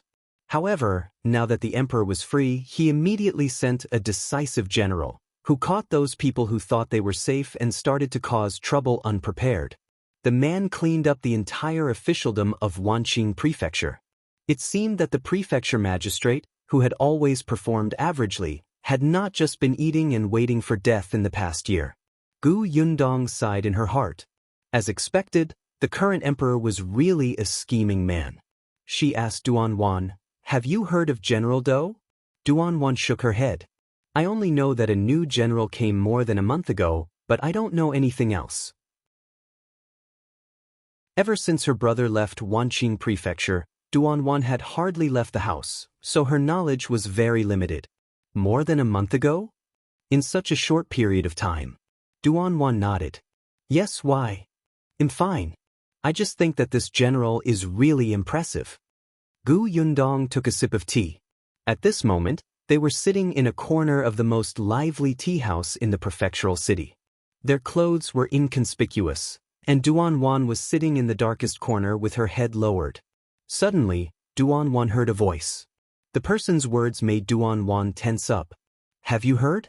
Second Master Duan from the Duan residence went to the general residence yesterday to visit this general. Do you think Second Master Duan knew Lord Do in the past and the two of them are friends? Really? Are Second Master Duan and Lord Do friends? It was my brother who said it. Yesterday, he personally saw Second Master Duan leave the general's residence, and he was even personally sent out by young Master Do. The two of them seem to be chatting happily. If you find any errors, ads pop up, ads redirect, broken links, non-standard content, etc., please let us know reports so we can fix it as soon as possible. Chapter 1243. Two different opinions. Wow, he actually got young Master Do to personally send him out. That meant that they were most likely on good terms. Duan Wan clenched her fists as she listened. She looked at Yundong in a panic. Yundong, what should we do? If second uncle knows General Do and has General Do as his backer, can we defeat him? Can my brother still be found? Yundong patted her hand. Calm down. The matter is still unclear. We can't judge based on hearsay. Duan Wan was very flustered, but she forced herself to calm down. She bit her lower lip hard and nodded. Yundong saw that she still looked uneasy and knew that she would not be able to calm down for a while. She simply stood up and said, "Let's go back to the inn first. We won't get any useful information here." Duan Wan subconsciously got up and followed behind Yundong. The group returned to the inn. Duan Wan followed behind Yundong. Seeing this, Yundong could only say, "Xiaowen has already taken your letter to your Uncle Lin. If everything goes well, your Uncle Lin will definitely investigate the whereabouts of your two maidservants after receiving the letter. The first thing we have to do now is to bring your maidservants out safely. There's no hurry for anything else. We have to take it one step at a time. It's useless for you to think too much." Duan Wan finally listened. She took a deep breath and nodded. "You're right. It's just hearsay outside. Even if my second uncle knows General Do, as long as my brother comes back, he will definitely have a way to deal with him." Hearing this, Duan Wan calmed down. Before Xiaowen returned, the few of them had lunch first. Yundong and Qingyuan went downstairs to eat in the lobby, while Duan Wan and Tong Shuitao stayed in the room. Just like the tea house, most of the things in the lobby of the inn were about General Do. However, there was also news about Second Master Duan. However, it was different from what they had heard in the tea house. "Have you heard? The Duan family is going to marry the general's family." "What? Are you serious?" "Of course it's true. Yesterday, Second Master Duan even personally went to the general residence to discuss the marriage between the two families. It was young Master Do who personally sent Second Master Duan out. That respectful attitude was clearly someone's attitude towards his future father-in-law. Wow, what's going to happen if the Duan family and the general's family get married? The Duan family is already the richest family in Wanqing Prefecture. If they have a general backing them, won't they be able to do whatever they want in Wanqing Prefecture? Do you think this Duan family will become the second Xian family? Sure, do you want to die? How can you say such things? However, if Second Master Duan really marries General Do, the Duan family will really fall into Second Master Duan's hands. That's not necessarily true. The Duan family's eldest young master is just missing. He might come back one day. He's very powerful. Second Master Duan might not be able to defeat him. General Do looks like a good official who is impartial and makes decisions for the people. How can he snatch the Duan family's eldest young master's assets just because he has a marriage alliance with Second Master Duan? The politics are very complicated. It's hard to say who he's helping. Yundong and Qingyuan looked at each other. Unexpectedly, when they looked up, they saw Xiaowen walking in. The two of them immediately stood up and called out to Xiaowen. The three of them went upstairs together. As soon as they entered the room, Duan Wan looked at Xiaowen anxiously and asked expectantly, "How did it go? Did you give the letter to Uncle Lin? If you find any errors, ads pop up, ads redirect, broken links, non-standard content, etc. Please let us know reports so we can fix it as soon as possible. Chapter 1244. Another bad news, however. Xiaowen shook his head and took out the letter. No. Duan Wan's expression froze and she looked at him in shock. You didn't see Uncle Lin? Xiaowen sighed and his expression was a little ugly. I've seen him, but the Uncle Lin you mentioned might not be loyal to your brother. He should have already submitted to Second Master Duan. Duan Wan's expression changed drastically, and she fell onto the chair. Gu Yundong frowned. This was bad news. The situation was very unfavorable for Duan Wan. However, Duan Wan suddenly raised her head and looked at Xiaowen. Are you sure that Uncle Lin has joined my second uncle? Are you sure? Xiaowen nodded. I deliberately pretended to be a customer and went to his shop to buy things. I originally wanted to take the opportunity to secretly give the letter to him. I didn't expect to see a woman walk out of the backyard of his shop. He talked to her before she left. At that time, I was close and vaguely heard the woman say the word second. I became suspicious, so I didn't give the letter to Uncle Lin for the time being. After the woman left, I followed her. Later, I saw her enter a restaurant and stand behind the Duan family's second madam. Xiaowen used to be a beggar, so he was very sensitive in this aspect. He was especially good at reading people's expressions. At that time, he felt that the relationship between Uncle Lin and that woman was unusual.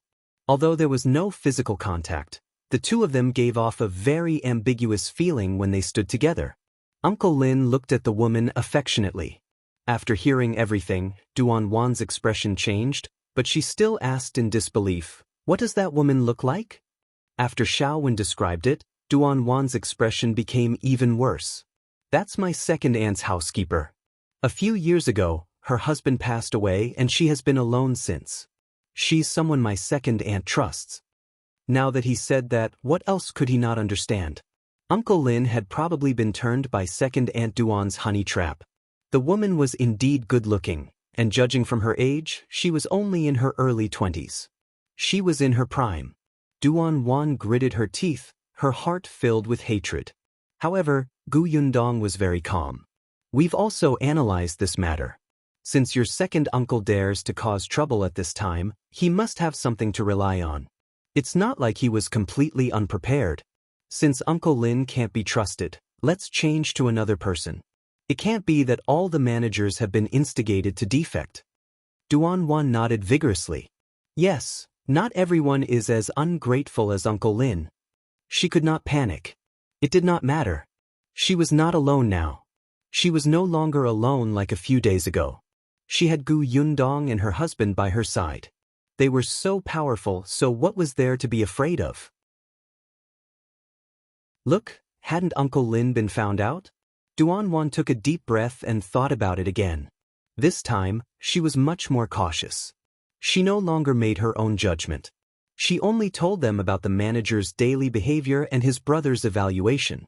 She asked Gu Yundong and the others to help find out who was most trustworthy. In the end, Gu Yundong and Shao Qingyuan chose a person who did not seem particularly outstanding or loyal to Duan Wan. They asked Duan Wan to write a new letter and send it over. Duan Wan hesitated, wondering why they chose this person. However, she couldn't figure it out herself, so she simply listened to smart people. Therefore, she carefully wrote a letter and handed it back to Xiaowen. Xiaowen made another trip. When he returned, it was already 2 hours later. This time, he did not bring the letter back. If you find any errors, ads pop up, ads redirect, broken links, non-standard content, etc., please let us know reports so we can fix it as soon as possible. Chapter 1245. Meeting Uncle Yu? Next, let's wait for the news. Duan Wan exhaled and nodded. However, the news came faster than she thought. The next morning, Xiaowen brought back news about shopkeeper Luo. Shopkeeper Luo asked them to meet at Anhui restaurant, which was a street not far from here. Gu Yundong and the others tidied up, leaving Tong Shuitao and Xiaowen to wait at the inn. The three of them headed to Anhui restaurant. They left early and arrived at the restaurant before lunch. Shao Qingyuan specially looked around the restaurant before going to the private room on the second floor. They chose a good spot. When they opened the window, they could see the people coming in from the entrance. Duan was a little nervous and got up several times to see if shopkeeper Luo had arrived. It was not until noon that shopkeeper Luo appeared at the door in a low-key manner. Shopkeeper Luo was not eye-catching to begin with. When he was expressionless, he looked very unlikable. No wonder Duan said that shopkeeper Luo was not very popular and Qian would not hand over many important things to him. It was not that he did not trust him, but shopkeeper Luo's expression was as if someone owed him millions of taels of silver. It was very easy for such a person to fail when he went out to discuss business with others. Therefore, shopkeeper Luo was suitable for staying in the rear. Shopkeeper Luo came in. When he saw Yundong and Shao Qingyuan, he was slightly stunned. However, the next moment he saw Duan's slightly excited eyes and walked up to her in a few steps. Eldest Mississippi. Uncle Luo. Duan stood up, not knowing what to do. Shopkeeper Luo waved his hand and let her sit. Then he asked, They're my friends? Thanks to them, they saved me. Shopkeeper Luo immediately thanked Shao Qingyuan and Yundong. Yundong waved her hand. There's no need to thank us. You guys continue chatting. We'll go out first. Duan looked at them nervously, but Yundong still went out. There were some things that Duan had to face personally. She could not help her sort everything out. Shopkeeper Luo sighed in his heart. Eldest Miss was lucky to have met a benefactor who helped her. After they left, shopkeeper Luo said, I already know everything. Eldest Mississippi, I'm sorry, we didn't consider it carefully. I didn't expect second master to actually attack you. Fortunately, eldest Miss came back safely. Eldest Miss, don't worry. Eldest young master will definitely be fine.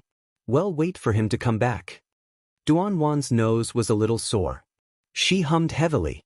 I also believe that my brother will come back. Shopkeeper Luo said, as for what eldest Miss said in the letter about Jilan and Huilan, I've already asked someone last night. They're both in the Duan manor now, but what? Duan asked anxiously. Shopkeeper Luo sighed. It's just that both of them are injured.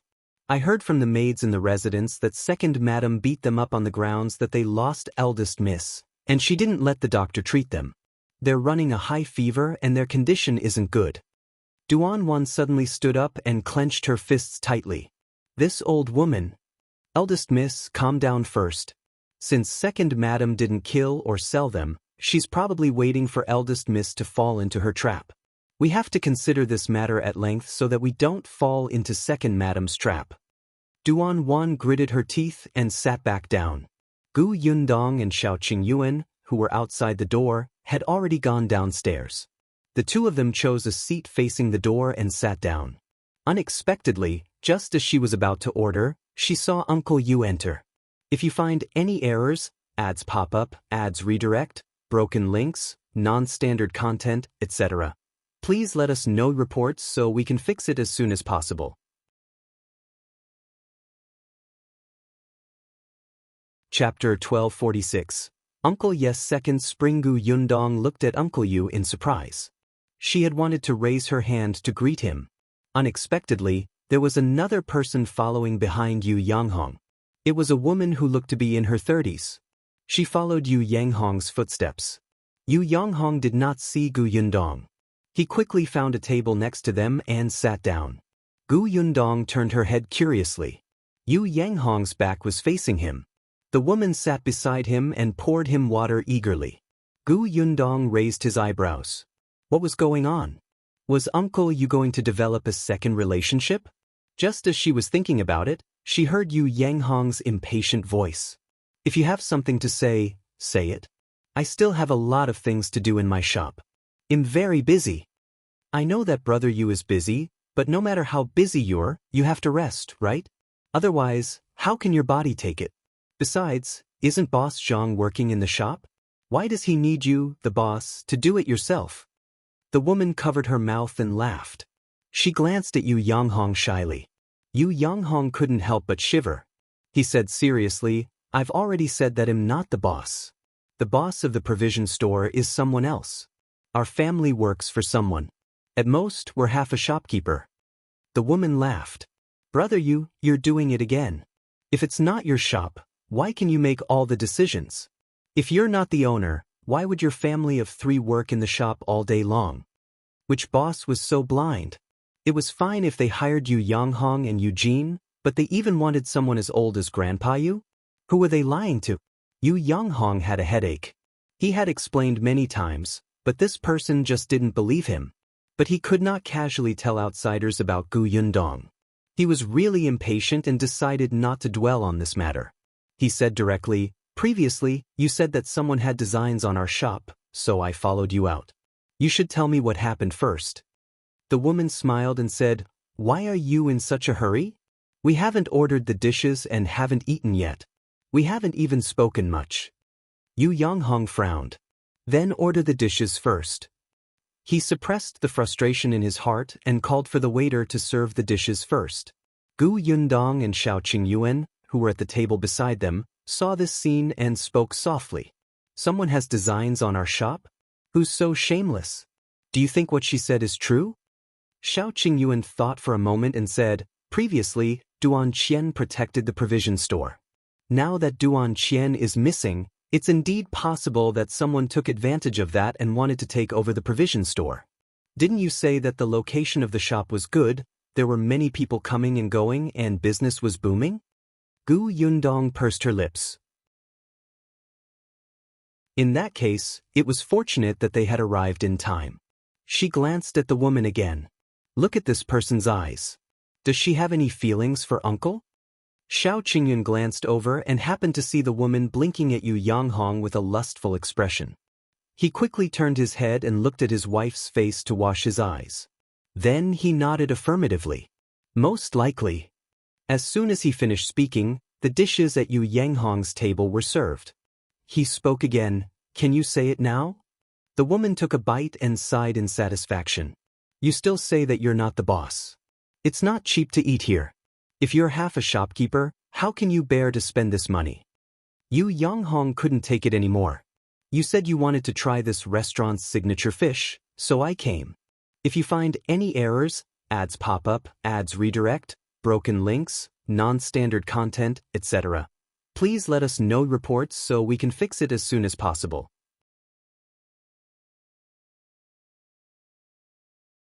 Chapter 1247. Second Master Duan comes to the store. The woman's face instantly turned red.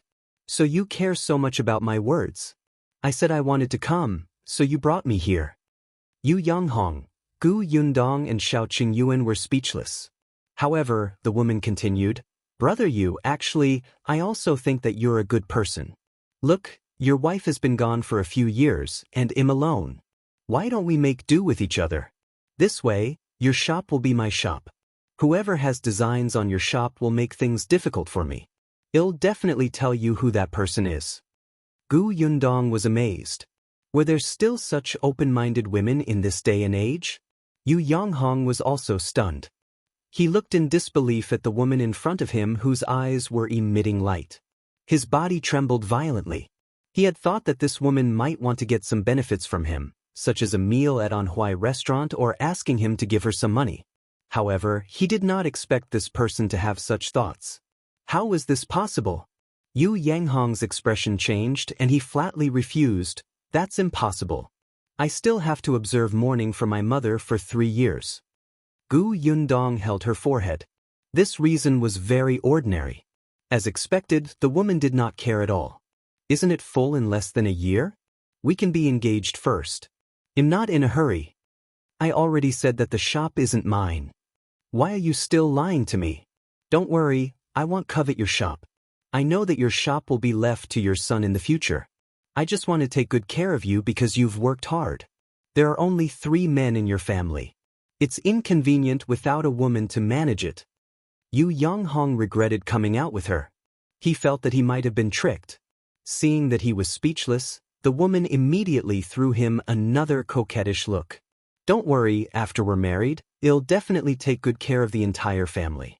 We're both to be married for the second time, so those betrothal gifts and dowry don't need to be much. A little something is enough. As for me, Yu Yanghong's forehead was covered in sweat when he heard this. He felt that if he didn't stop her, this woman would probably have even planned to give birth. He wanted to say something, but he couldn't think of a suitable reason. Seeing that she was getting more and more exaggerated, he blurted out in a moment of desperation, "I don't like you." The entire world fell silent. Gu Yundong almost choked. Shao Qingyuan hurriedly patted her back. "Calm down. Uncle Yu is good." Gu Yundong held back her laughter and gave him a thumbs up. Shao Qingyuan raised his chin. "He's done for." As expected, after a moment of silence, the woman suddenly stood up. She pointed at Yu Yanghong and said, "All right, you're good. You're really good. You don't like me, right? Then wait for your shop to be demolished." "You old fart, do you really think you're so handsome? Do you think you're so great just because you have money?" After saying that, she turned around and left. After taking a few steps, she came back unwillingly. She glanced at the dishes on the table and sat down to eat resentfully. Gu Yundong and the other two were speechless. When the woman was almost done eating, she stood up fiercely, splashed the tea on the table on Yu Yanghong's face, and strode away. Gu Yundong looked at Yu Yanghong, who had a black face and was in a sorry state, and sighed. It was at this moment that the eldest son of the Zhang family ran into the restaurant, panting and looking very flustered. "Yanghong, something bad has happened. The Duan family's second master Duan has brought young Master Do to our shop. If you find any errors, ads pop up, ads redirect, broken links, non-standard content, etc., please let us know reports so we can fix it as soon as possible."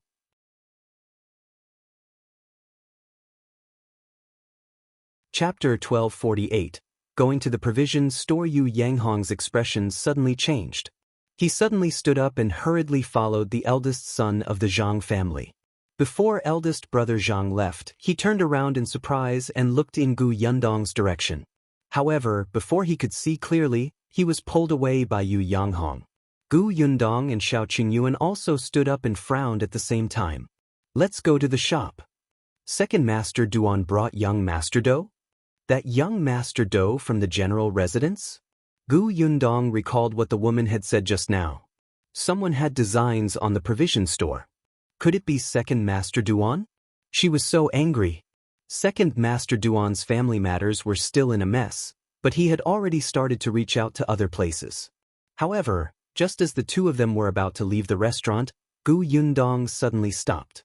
She thought of Duan Wan, who was still talking to shopkeeper Luo upstairs. She frowned and said, "You go first. They'll bring Duan Wan back to the inn before going over." "All right, be careful." Shao Qingyuan nodded. "Don't worry. With me around, no one can have any ideas about the provision store."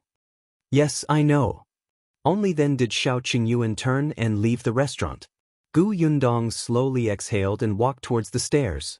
Coincidentally, when he reached the staircase, the door of the private room was opened and shopkeeper Luo walked out.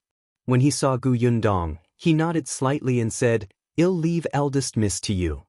With that, he lowered his head and left expressionlessly. Gu Yundong walked into the private room and saw Duan Wan sitting alone at the table. She did not look too good. It seemed like shopkeeper Luo had brought bad news. Duan Wan raised her head. When she saw her, she strode towards her. "Yundong, Uncle Luo said that Jilan and Huilan are not in good condition. My second aunt beat them half to death and they are still locked up in the house with a fever.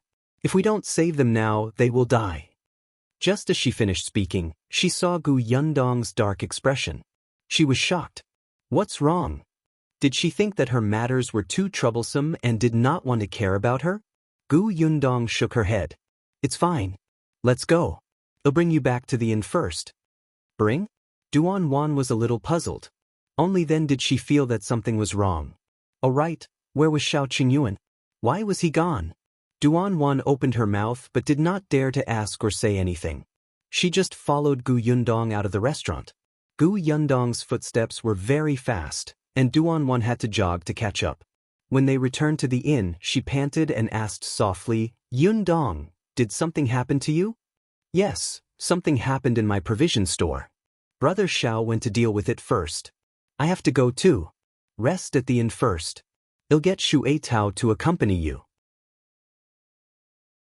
Something happened to the provision store? What is it? I can help. Duan stopped mid-sentence. That's right. She couldn't even protect herself now. What ability did she have to help others? It was already good enough that she wasn't a burden. She took a deep breath slowly and said, "All right, I'll stay in the inn. Go ahead." Yundong nodded and instructed Tong Shuitao before leaving with Xiaowen. Duan blamed herself. Qingyuan went to the shop first, but Yundong specially waited at the restaurant to send her back before leaving. She was worried about her. She had to think of a way to rescue Jilan and Huilan. She could not trouble them anymore. Duan sat in the room and looked down, deep in thought. If you find any errors, ads pop up, ads redirect, broken links, non-standard content, etc., please let us know reports so we can fix it as soon as possible.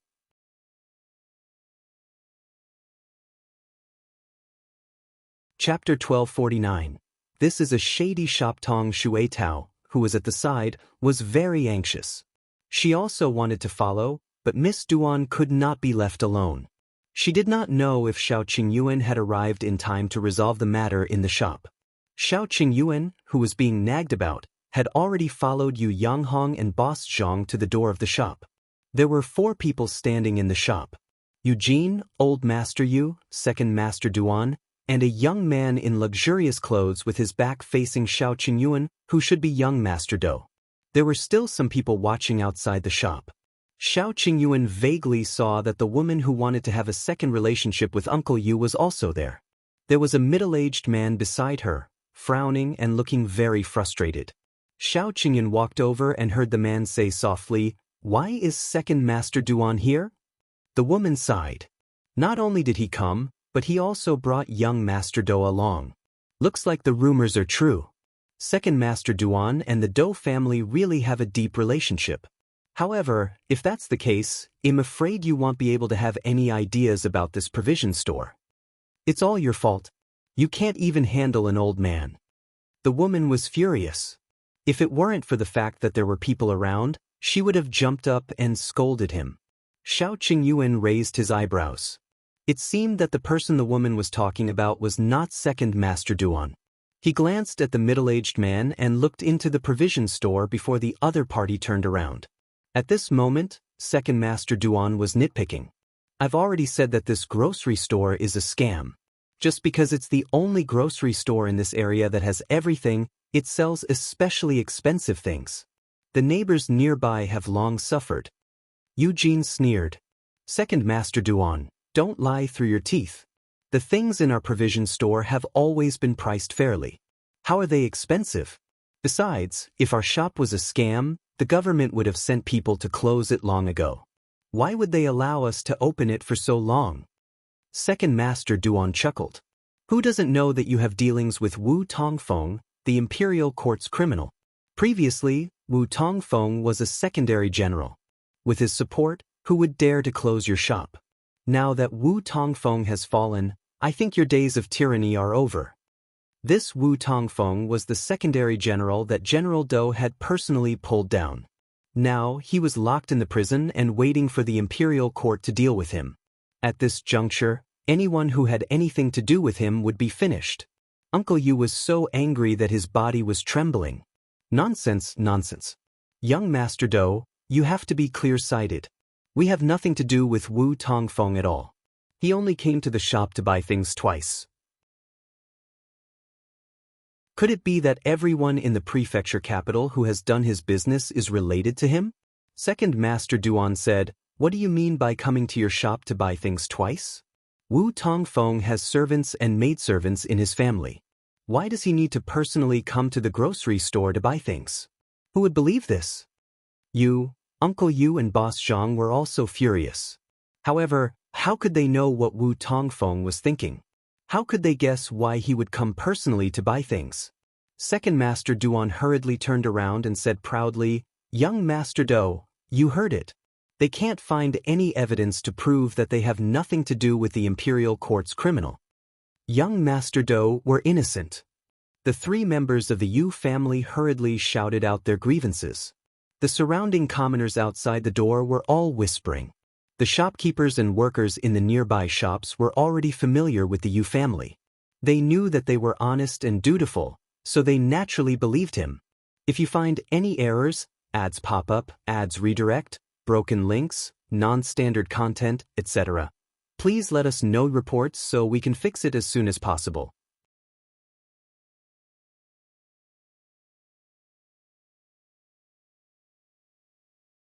Where is he now? Eugene and the other two looked at each other hesitantly. If they revealed Gu Yundong's identity, would General Dou cause trouble for her? Seeing that they were silent, Second Master Duan became even happier. Young Master Dou, as you can see, they can't say anything. It's obvious that they're guilty. The white sugar might have been obtained from some improper place. It's from our boss. Then tell me, who is your boss and where is he now? Second Master Duan mocked smugly. Here's him, their boss. A cold voice suddenly sounded from outside the door. Everyone turned around and saw a person walking in with large strides. His cold gaze landed on Second Master Duan. Second Master Duan shuddered inexplicably. Looking at the other party, it was as if he had seen Duan Qian. A chill ran down his spine.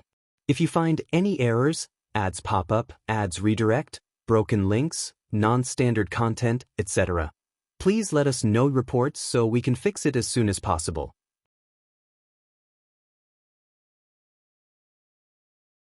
Chapter 1251. Young Master Dou's question is very strange. Shao Qingyuan saw that the three members of the Yu family were a little anxious, so he walked out. As soon as he stood up, not only the people in the shop, but also the people outside looked at him. Shao Qingyuan stood in front of young Master Dou and said, I'm the owner of this shop. If there's anything, you can ask me. Young Master Dou was stunned.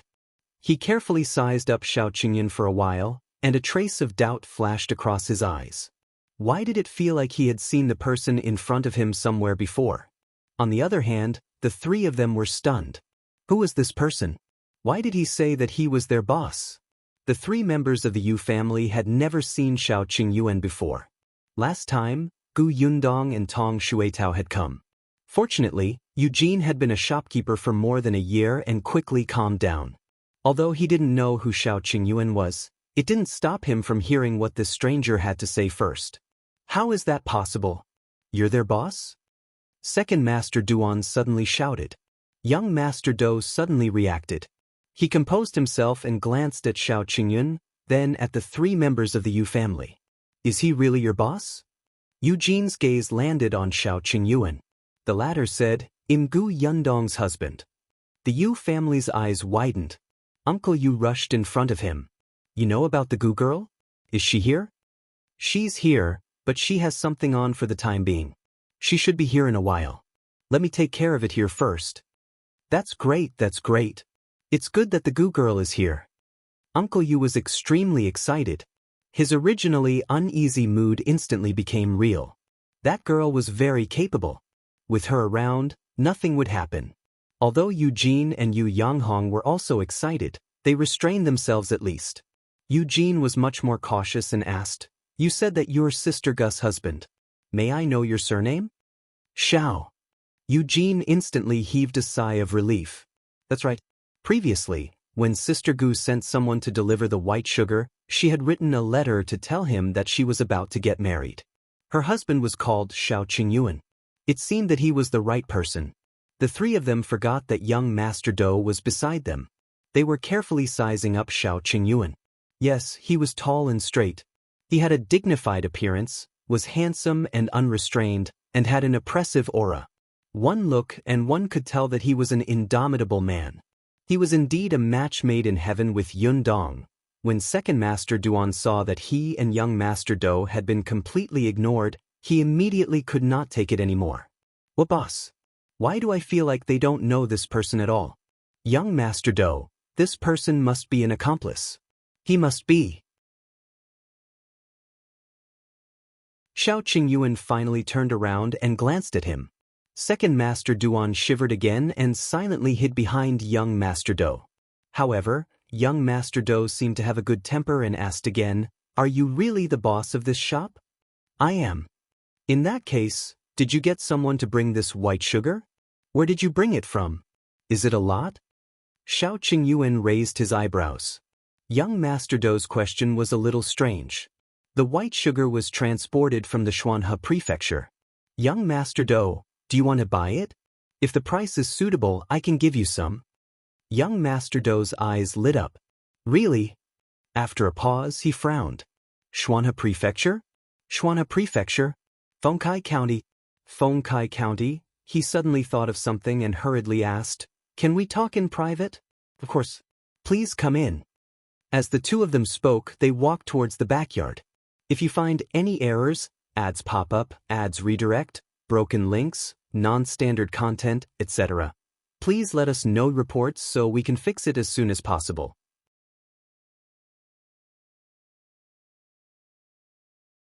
Chapter 1252. Kicked out by Shao Qingyuan. Second Master Duan was stunned when he saw how harmonious the two of them were. No, that's not it. Things shouldn't be like this. What's wrong with young Master Dou? Why does he seem to be in cahoots with this person? Seeing that the two of them were about to leave, Second Master Duan hurriedly took a step forward. Wait a moment. Shao Qingyuan looked up and glanced at him. Second Master Duan did not dare to meet his eyes and hurriedly said to young Master Dou, The matter here hasn't been resolved yet. Young Master Dou, don't fall for their trap. If you follow them, they might do something to you. They're just a black shop. Shao Qingyuan narrowed his eyes and reached out to pull Second Master Duan over. You're saying that our shop is a black shop? Where's the evidence? Second Master Duan's collar was held by him, and his neck was strangling. He could only point at those things with a trembling finger and say, Expensive, expensive. You're saying that the things in our shop are expensive?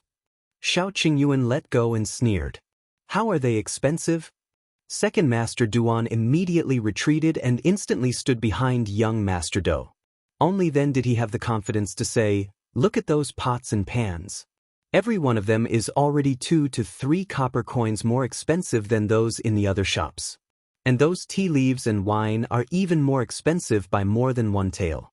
Oh right, that wicker basket is also dozens of copper coins more expensive than other grocery stores. Shao Qingyuan sneered. Our so-called black shop is only a little more expensive than others? Do you have a misunderstanding about shady shops? The things in our shop are expensive. Did we force customers to buy them? Did we force them to fork out money, or are the customers not allowed to leave after entering the shop? According to Second Master Duan's logic, the good things in the Duan family were all ridiculously expensive. Were they all illegal shops? Second Master Duan choked. Then you have dealings with Wu Tongfeng? What dealings? Just because Wu Tongfeng stepped into our shop, the young master of the general's residence also came in today. Doesn't it mean that the general's residence is our shop's backer? I didn't say that. Shao Qingyuan said, Huh? You just what? I think you're here to cause trouble. Get lost. Second Master Duan hurriedly looked at young Master Dou, who pondered for a moment before nodding and patting Second Master Duan's shoulder. He said, These reasons are indeed untenable. I don't think there's anything wrong with this provision store. It shouldn't be a scam, and there's nothing wrong with it. Alright, I still have something on. You can go back first. As he spoke, he looked at Shao Qingyuan. Let's go. Shao Qingyuan nodded, and young Master Dou strode towards the backyard. Second Master Duan panicked and wanted to stop him, but Shao Qingyuan narrowed his eyes and suddenly stretched out his leg to kick him out of the door. The entire place was as quiet as a chicken. They did not know if young Master Dou had not heard it. In any case, he did not stop and had already walked to the backyard. Second Master Duan fell out. If not for the fact that many people were watching the commotion outside the door and caught him, his bones would have broken. However, Shao Qingyuan took a few steps forward and approached him. Don't stretch your hand too far. Do you think you can scheme against this shop? If there's a next time, don't even think about getting up again. As he spoke, he raised his head and looked at the faces of the onlookers outside. Finally, he paused on the faces of the woman and the middle-aged man. He snorted and turned to leave. Everyone present was so frightened by this change that they stood rooted to the ground. No one dared to move. Only when Qingyuan's back was completely gone in the backyard did everyone heave a sigh of relief and begin to discuss softly. If you find any errors, ads pop up, ads redirect, broken links, non-standard content, etc., please let us know reports so we can fix it as soon as possible.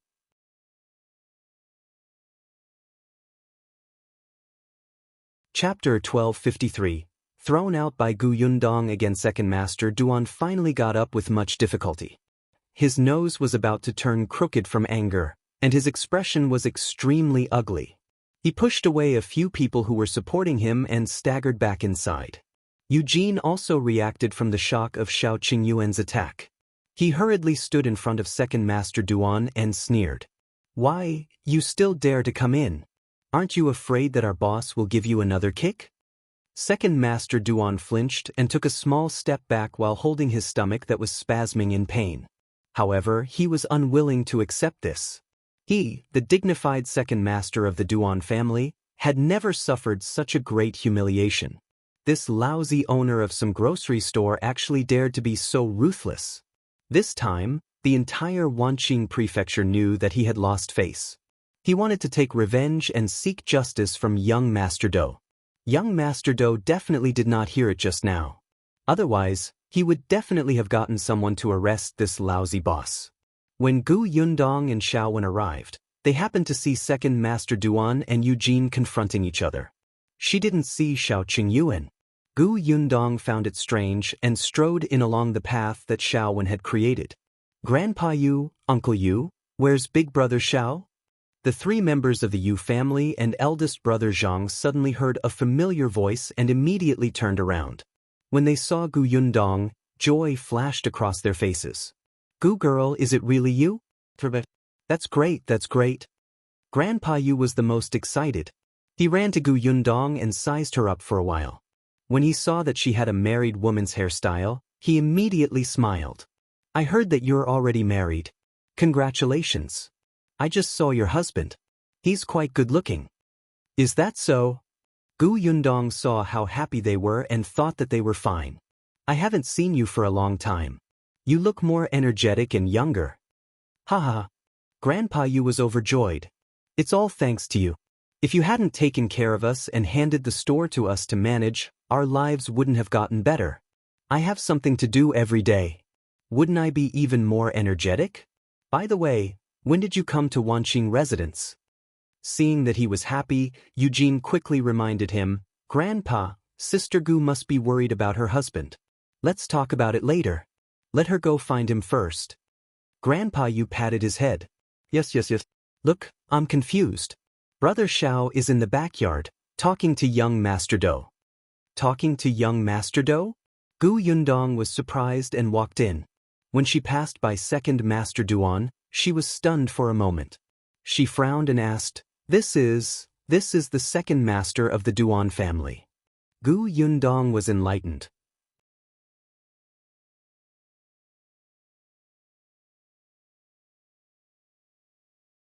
Chapter 1254.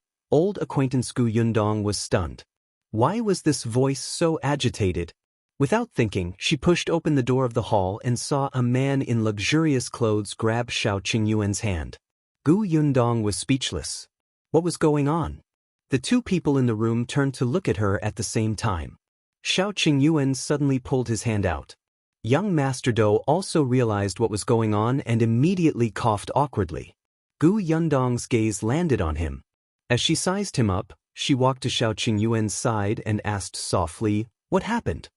Qingyuan took her hand and introduced, "This is my wife, Gu Yundong. We just got married at the end of August." "So it's sister-in-law. My apologies."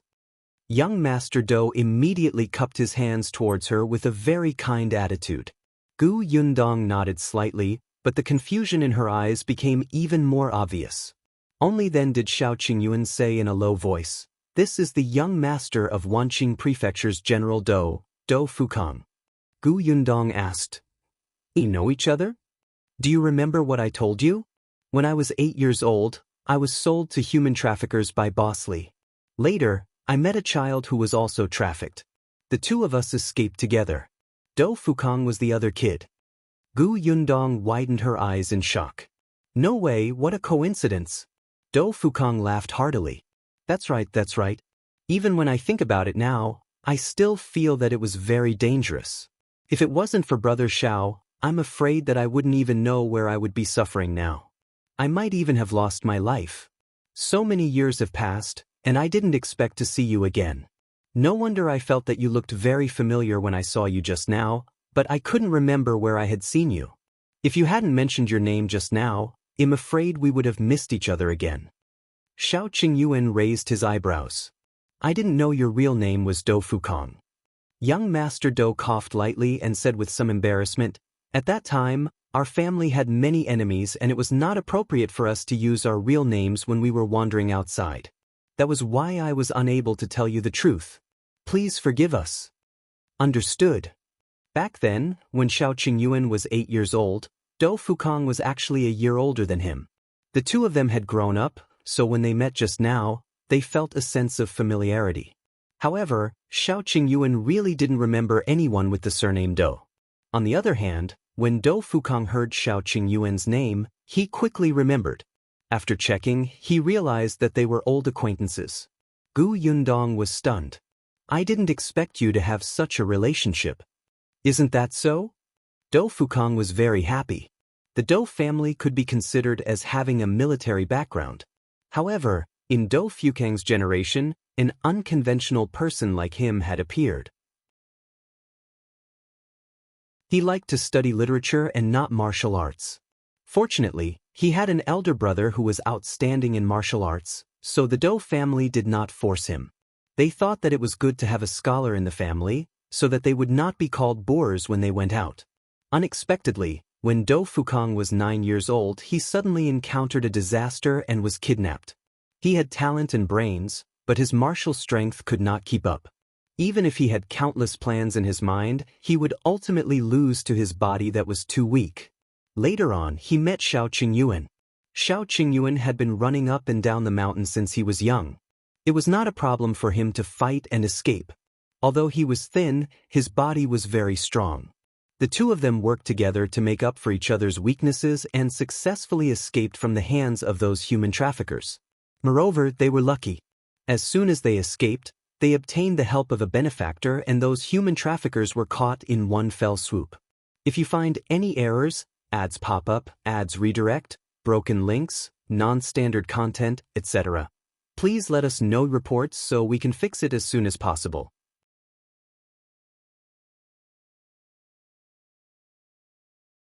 Chapter 1255. What happened back then at this point? Dou Fukong suddenly sighed.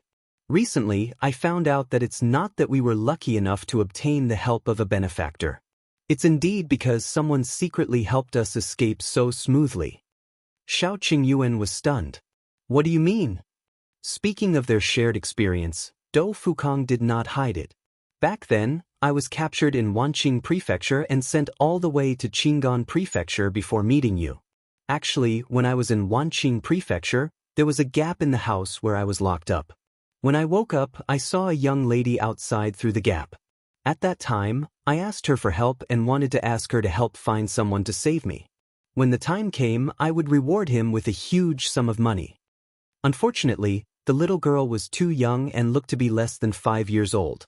She looked confused as if she did not understand what he had said at all. Moreover, the human trafficker quickly entered the room. Dou Fukong was afraid that the human trafficker would find out that there was a little girl outside and implicate her, so he immediately stopped talking and closed his eyes to pretend to faint. When he looked out again, the little girl was gone. Dou Fukong was in despair. He did not place his hopes on this young lady at all. Later on, he searched for a way to escape along the way, but he could not find one. When he arrived at Qingyuan Prefecture and met Shao Qingyuan, the two of them finally found an opportunity to strike. All these years, Dou Fukong had always thought that they were lucky. Even the heavens were helping them escape. It was not until a while ago that his father told him that the reason why they could coincidentally encounter the officers back then was because someone had secretly helped them. The person who helped them was the little girl's father. The young lady indeed did not understand what Dou Fukang had said because Dou Fukang's words were too complicated. At that time, he was worried that something would happen to the young lady, so he said a few more words and asked her to leave quietly and find a trusted family member to help. He did not want everyone to know. He also told the young lady that this human trafficker was ferocious and it was best to act secretly. Otherwise, they might directly attack the child. Therefore, the young lady was at a loss after hearing this. However, after she returned, she still tried her best to replicate Dou Fukang's words. Her parents understood on the spot, but by the time they ran to the house where Dou Fukang was locked up, it was already empty. However, there were still some traces left at the scene. The young lad's parents immediately secretly reported it to the officials, who followed this line all the way to Qingyuan Prefecture. Coincidentally, they encountered Shao Qingyuan and Dou Fukang escaping. At that time, they caught the human traffickers at lightning speed. General Dou knew about this, but the little girl's parents knew that the human traffickers were ferocious and were worried that they would be implicated, so they were unwilling to make it public. Therefore, General Dou only gave them a thank you gift and did not tell anyone else about this. If not for the fact that General Dou was going to be transferred to Wanqing Prefecture as a general recently and that Dou Fukang was also coming over to train, Dou Fukang might not have known about these past events. The two of them talked about Wanqing Prefecture and Dou Fukang mentioned what happened here back then. General Dou felt that after so many years, the matter back then was not that serious. Since he had returned to Wanqing Prefecture as a general, it was only right for him to visit his benefactor and see if he needed anything. Gu Yundong and Shao Qingyuan sighed slowly. If you find any errors, ads pop up, ads redirect, broken links, non-standard content, etc., please let us know reports so we can fix it as soon as possible.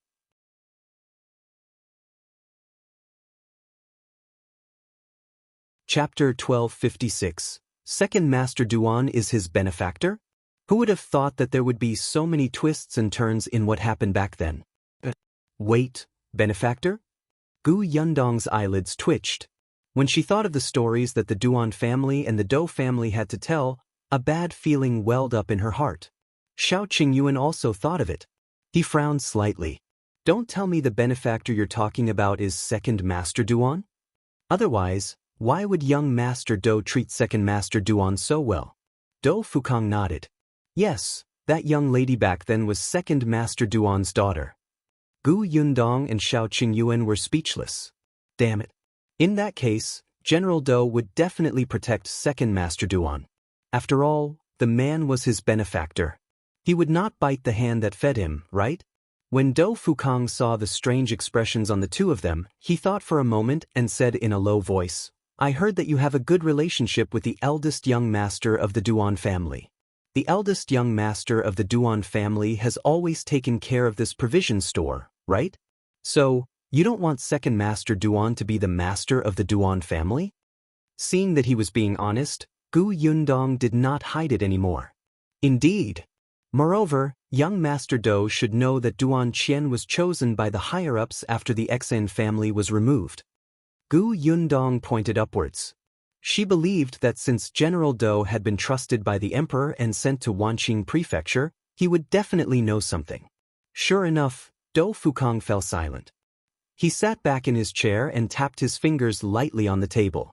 After a long time, he looked up at the couple opposite him. After a while, he looked up and fixed his gaze on Gu Yundong. Then he slammed the table. I remember now, Gu Yundong. When the Xian residence was confiscated, yes. Dou Fukang felt that this name was also familiar. There were some news that others did not know except his father. For example, the major case of the Xian prefecture in the Wanqing prefecture more than a year ago. Although the emperor had sent someone to take over, since his father was to take over the Wanqing prefecture, there were naturally some things that had to be investigated, especially regarding the major case of the Xian prefecture. Coincidentally, his father knew Lord Mo, who was in charge of this matter at that time, and specially heard some news from him. Although Lord Mo had briefly mentioned Gu Yundong, his father had remembered this name because of his concern for Wanqing Prefecture. Dou Fukang was still wondering why this young lady knew so much about the Xian residence. So that was how it was. So that was how it was. Dou Fukang laughed and shook his head. When he looked at the couple again, his gaze became different. All right, since that's the case, I'll tell you the truth. Gu Yundong and Shao Qingyuan looked at each other and sat opposite him. Dou Fukang said, although Second Master Duan is my benefactor, this person is indeed not very capable in business. It's fine if he's running a small business, but if he takes over a family like the Duan family, I'm afraid it won't be long before they fall. Young Master Dou understands him very well. Dou Fukang waved his hand. Qingyuan and I are brothers. We experienced life and death together back then. If sister-in-law doesn't mind, you can call me Big Brother Dou so that we won't be too distant. As soon as he finished speaking, Shao Qingyuan said, it's good to call you young Master Dou. Dou Fukang narrowed his eyes. Why did he feel that there was jealousy in his words? Right. Gu Yundong seemed to be addressing him as Brother Shao. He didn't expect Shao Qingyuan to become so petty after so many years. He even cared about how she addressed him. Forget it, young Master Dou it is. If you find any errors, ads pop up, ads redirect, broken links, non-standard content, etc., please let us know reports so we can fix it as soon as possible.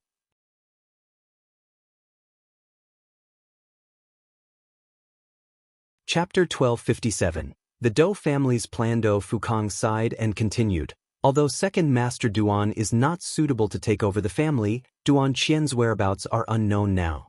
There's no one to protect the Duan family, so it's indeed not suitable.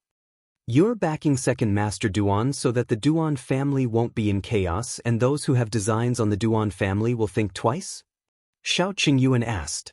Dou Fukang nodded. That's right. Once the Duan family is in chaos, all the merchants in Wanqing Prefecture will be in chaos. If the Wanqing Prefecture's economy is in turmoil, it won't be beneficial to anyone. Therefore, the most important thing now is to stabilize the Duan family. Even if we help Second Master Duan rise to the top, with our general residents supporting him, no one can mess up the Duan family. This was the first reaction the Dou family father and son had after meeting Second Master Duan. Dou Fukang was not a fool. Could he not see that Second Master Duan could not bear the heavy responsibility in the business world? But what could he do? He had to support someone. Second Master Duan was a member of the Duan family, so it was justifiable. He also had some power in his hands. With the Dou family around, the situation would not be too chaotic. However, someone from the Duan family has also gone to the Qingyuan Prefecture to look for Duan Qian. My father has also secretly sent people to investigate his whereabouts. I hope he's still alive. If he did not finish his sentence, but Gu Yundong could guess. If Duan Qian was gone, General Dou and the others would have to implement other plans. However, the Dou family wanted to be Second Master Duan's backer. As for Duan Wan, this matter was troublesome. It seemed that the source of everything was with Duan Qian. Hopefully, they could find him as soon as possible. Seeing that they understood, Dou Fukang heaved a sigh of relief and said, but don't worry. I'll go back and explain it to Second Master Duan and ask him not to have any designs on your provision store. Just do your business as usual. I guarantee that no one will find trouble with you. Even if someone was looking for trouble, it would probably not be good for them. Shao Qingyuan nodded. Thank you. Gu Yundong suddenly thought of something. Then the rumors that you are going to marry Second Master Duan? Cough cough. Dou Fukang coughed and hurriedly waved his hand. It's a misunderstanding. It's a misunderstanding. Gu Yundong looked at him suspiciously. Why did she feel that it was not a misunderstanding? However, Dou Fukang had already lowered his head. In fact, his father had had such thoughts in the beginning. However, after interacting with the Duan father and daughter, he dispelled this thought. Unexpectedly, although Second Master Duan was not very good at business, he was very sensitive in this aspect. Duan Fukang's father had only probed a little, but he immediately became interested and directly treated Dou Fukang as his son-in-law. Dou Fukang had a headache. He had already made it very clear, but Second Master Duan started to play dumb and pretended not to understand. He was also very helpless. especially when he saw the two people in front of him looking at him as if they had seen through him. He wanted to wail even more and quickly change the topic. It's rare to meet Shao Qingyuan. Since we're free, why don't we find a place to drink and catch up? No need. I'm not free.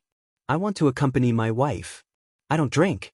Alcohol is too smelly for my wife.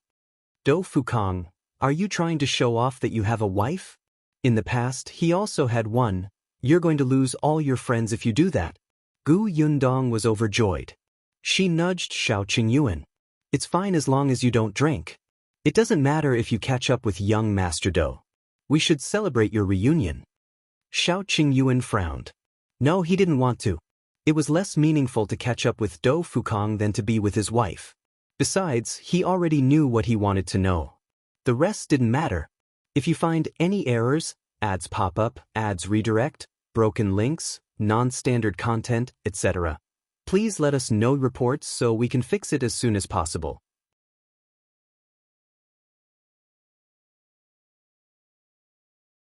Chapter 1258. Catching up. Seeing his unwilling expression, Do Fukong waved his hand. Forget it, forget it. Let's talk in the future. Second Master Duan is still waiting for me outside. I'll leave first. He stood up. He was only changing the topic just now. Now was not the time to reminisce. However, he still gave Shao Qingyuan a token. Take this jade pendant. If there's anything, come to the Do residence to look for me. If I want to look for you, they'll just come to this provision store, right? Yeah. When Do Fukong saw that he had put away his things, he walked out. Then I'm leaving. When you have time, remember to look for me. Goodbye. Do Fukong left. However, when he walked out of the provision store, Second Master Duan was already gone. Only after asking the onlookers did he know the cause and effect. The corners of his mouth could not help but twitch. He knew that Shao Qingyuan had kicked Second Master Duan, but he did not expect Gu Yundong to be so ruthless. She got someone to throw him out the moment she arrived. He was even injured and carried to the medical center. Do Fukong felt a headache coming on. After a moment of silence, he walked towards the medical center. It was only when he arrived at the medical center that he suddenly remembered, had he forgotten something? What was his purpose when he went to the backyard with Shao Qingyuan? Do Fukong didn't think of it for a moment, and Shao Qingyuan had even forgotten about it. After they left, he and Gu Yundong walked out of the backyard and came to the provision store in front. The three members of the Yu family were very happy to see them. It was just an imagination just now. Now that they saw the two of them walking out together, they thought that the couple was really a match made in heaven. Gu Yundong introduced them with a smile. Shao Qingyuan nodded slightly. It's all thanks to you that Yundong and the others were able to escape the calamity in Qingyuan Prefecture in time. Uncle Yu waved his hand. Don't say that. I just reminded her. Yundong is really capable. Besides, compared to her help to me, what I did was nothing. Shao Qingyuan and Uncle Yu were actually quite good at talking. Seeing this, Eugene took the account book from the shop and handed it to Gu Yundong. Sister Gu, how about you take a look at the account book first? You don't know how good our grocery store's business is. Gu Yundong took the account book and closed it after a few simple glances. Eugene was puzzled. Gu Yundong said, "They'll bring the account book back to read. Anyway, there's no hurry." As they were talking, Yu Yanghong came over and said, "I'm going to buy groceries and cook a good meal." Yundong, where are you staying now? Do you want to stay in the backyard of this shop? As soon as she saw Yu Yanghong, Gu Yundong thought of the woman from before and wanted to laugh. Yu Yanghong looked puzzled. What's wrong?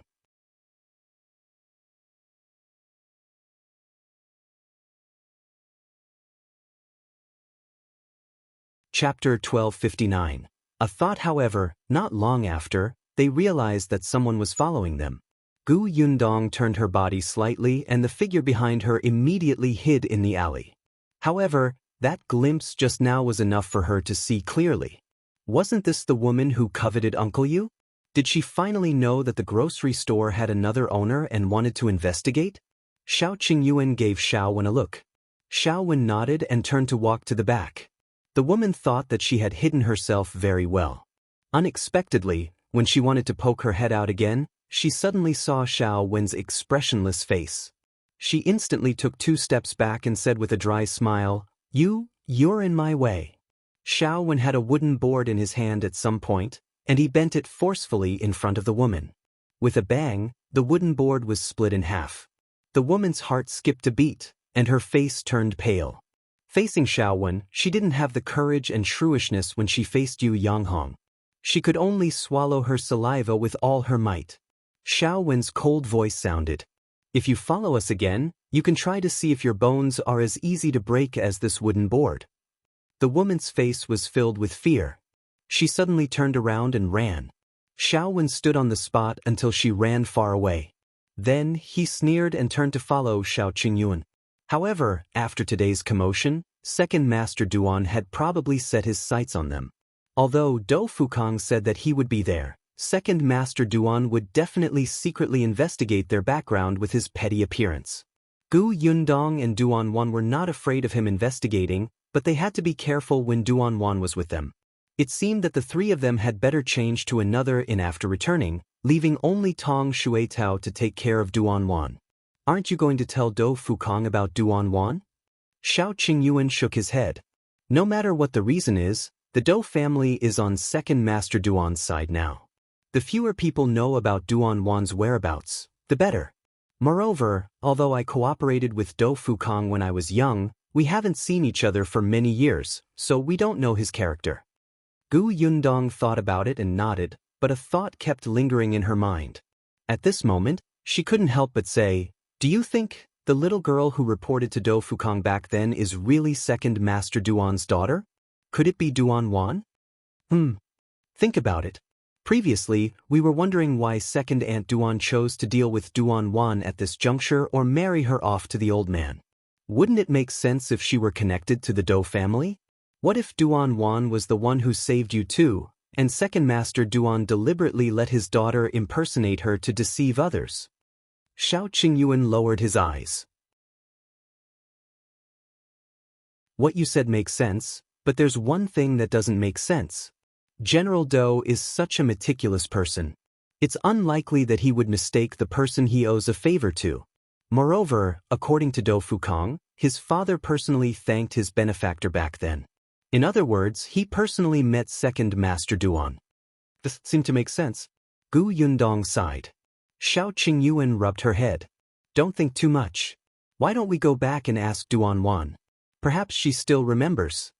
Hopefully, well, let's go back and find Duan Wan first. Before I came out just now, she said that her 2 maids were also in trouble. I wonder if she and shopkeeper Luo have figured out a way to save them. The few of them quickened their pace and soon arrived at the inn. If you find any errors, ads pop up, ads redirect, broken links, non-standard content, etc., please let us know reports so we can fix it as soon as possible.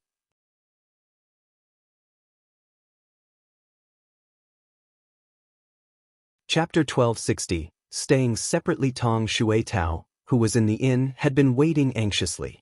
If not for the fact that she was clenching her fists tightly, she would have rushed into the shop to see what was going on.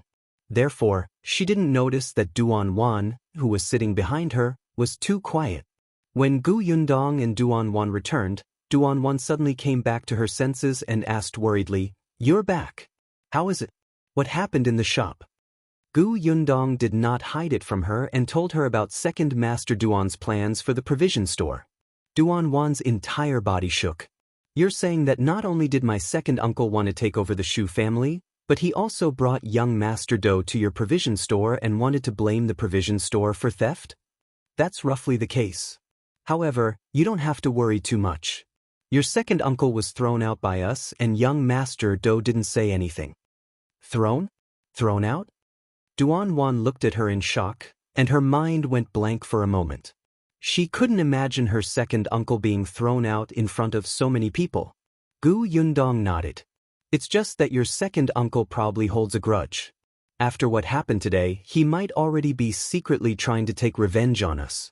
Therefore, it's easier for you to be exposed if you stay with us now. Brother Shao and I discussed it. We'll find another inn to stay in. You and Shuitao can continue to stay here. Gu Yundong raised her hand to stop her. If your second uncle finds out that we're related, things might become even more complicated. It's better for everyone if we live separately. Duan did not say anything else. Okay. On the other hand, Tong Shuetao, who was at the side, had a disappointed expression. She wanted to follow young Miss even more. With her personality, how could she be suitable to guard someone in the inn? However, this was young Miss' decision. Although Tong Shuetao was reluctant, she still nodded and agreed. Only then did Gu Yundong talk about other things. Duan, I heard that when your cousin or your second uncle's daughter was young, she met a group of human traffickers. A child even asked her for help. Then your second uncle helped to save those children. Is that true? Duan was stunned. She frowned and thought for a long time before shaking her head. I don't really remember. Gu Yundong asked, what about you? Have you ever met a child who asked you for help? Duan still shook her head. I don't remember. Gu Yundong sighed. All right, the last bit of hope in her heart had dissipated. She stopped harping on this matter and started to ask about the progress of her discussion with shopkeeper Luo. Duan pursed her lips. Uncle Luo told me not to show my face for the time being. He will think of a way to save Jilan and Huilan. How is he going to save them? I remember you saying before that Jilan and Huilan were both injured. Duan shook her head. I don't know either. Uncle Luo only asked me to wait in the inn. Seeing Gu Yundong's worried look, she looked up and smiled. You don't have to worry. Since Uncle Luo said so, he must have a way. He has a lot of connections in the residence. Don't worry. Since she had said so, Gu Yundong did not raise any objections. If shopkeeper Luo had any plans, she would ruin things if she interfered rashly. Seeing that it was getting late, Gu Yundong packed her things and said to the two of them, well, go to Yueli Inn first. If you need anything, look for us there. Yueli Inn was the inn where Gu Yundong stayed when she came last time. If you find any errors, ads pop up, ads redirect, broken links, non-standard content, etc., please let us know reports so we can fix it as soon as possible.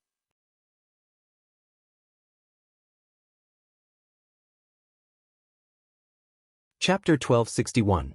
Miss Duan is missing. After that, Gu Yundong and Qingyuan left with Xiaowen. Yueli Inn was a long distance away. She had not been here for more than a year, but there was not much change here. As soon as she entered and raised her head, the waiter's eyes lit up and he ran over quickly. Miss Gu. Gu Yundong turned her head and smiled. You still remember me? Of course I remember. Miss Gu is beautiful and kind-hearted. I remember you in my heart after seeing you once. How would I dare to forget? Cough, cough. A light cough suddenly sounded from the side. The waiter was stunned. He turned around and met Qingyuan's dark expression. He was shocked. Only then did he notice Gu Yundong's hairstyle, as well as her posture with the man in front of him. He shuddered on the spot and blurted out, Miss Gu is like a Guanyin bodhisattva. She has a kind face and powerful abilities. I respect and worship her from the bottom of my heart. I don't dare to neglect her at all. This waiter was still so eloquent and full of the desire to live. Gu Yundong could not help but laugh. She remembered that when he left this inn, this person had even given him a small jar of pickled vegetables made by his mother. She glanced at Qingyuan from the corner of her eye. Indeed, his expression had softened a lot. The waiter heaved a sigh of relief and asked, Miss Gu, are you staying here? How long will you be staying in Wanqing Prefecture? It shouldn't be long. Get us 2 rooms. All right, please come in. This waiter was indeed very smart. The rooms he had given them were actually the 2 rooms she had stayed in last time. Now that she was standing here again, she actually felt that things had changed.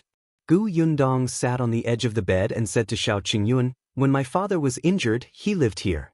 There's a medical center next door, and eldest madam you was especially good there. By the way, he liked the bottle of internal injury medicine you made very much.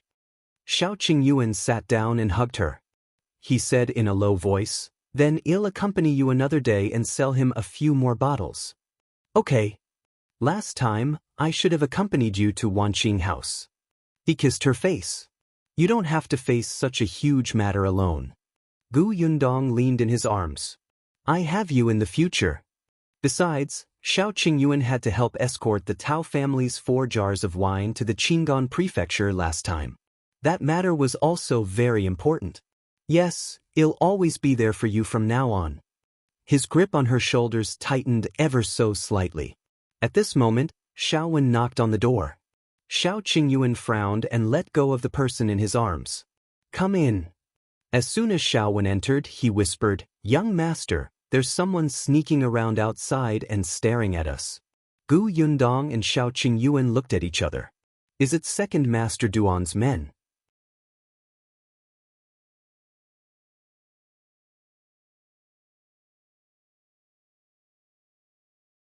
Chapter 1262. Let's go to the Duan residence. Gu Yundong's expression changed slightly. What did you say? She remembered that Second Master Duan's men were still watching outside and she quickly pulled Tong Xuetao in.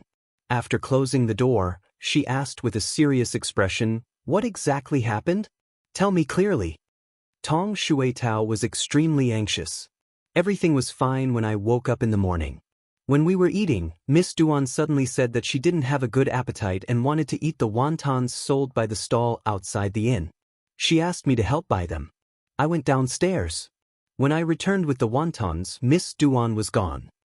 Gu Yundong frowned. Have you searched the inn? Yes, I asked the waiter. The waiter said that she went out. Miss, where do you think she would go? Tong Xuetao blamed herself.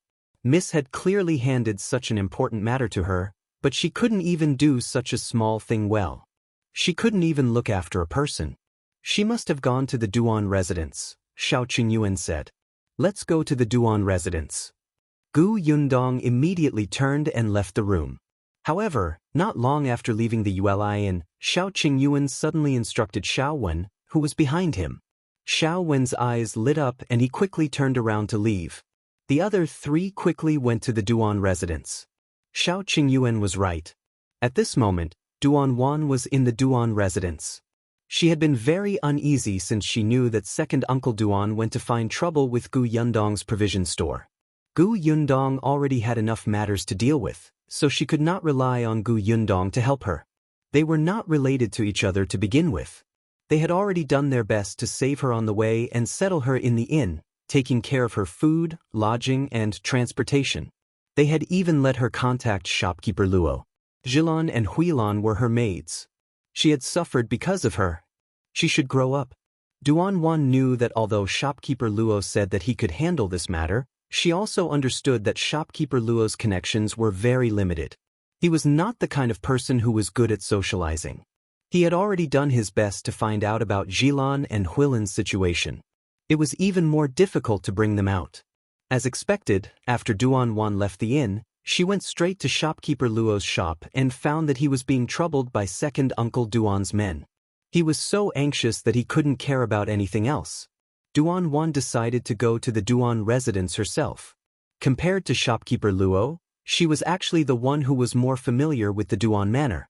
Duan Wan thought about it for the entire night and pondered for a long time before she finally thought of a suitable person. This person was her nanny. Duan Wan's nanny was very loyal to her and doted on her since she was young. However, the Duan family had rules. Usually, when the child was about 10 years old, the nanny would not be allowed to stay by their side. Therefore, when Duan Wan was 10 years old, the nanny left the Duan residence and bought a house in the city to settle down. In the past few years, Duan Wan would visit her occasionally and take some things to show filial piety to the nanny. Nanny had a good sister who was in charge of the kitchen of the Duan mansion. It was not a problem for her to enter and leave the Duan mansion. However, the old woman in charge was not a busybody, so Duan Wan did not ask her for information before. But this time, she had no choice but to ask Nanny for a favor. As expected, the nanny was very happy to see Duan Wan. She pulled her to take a look excitedly and only relaxed when she saw that Duan Wan was safe and sound. After hearing Duan Wan's request, she agreed without hesitation and went straight to the housekeeper to ask her to bring Duan Wan into the Duan manor. After the old woman dressed Duan Wan up, she brought her in safely. If you find any errors, ads pop up, ads redirect, broken links, non-standard content, etc. Please let us know reports so we can fix it as soon as possible.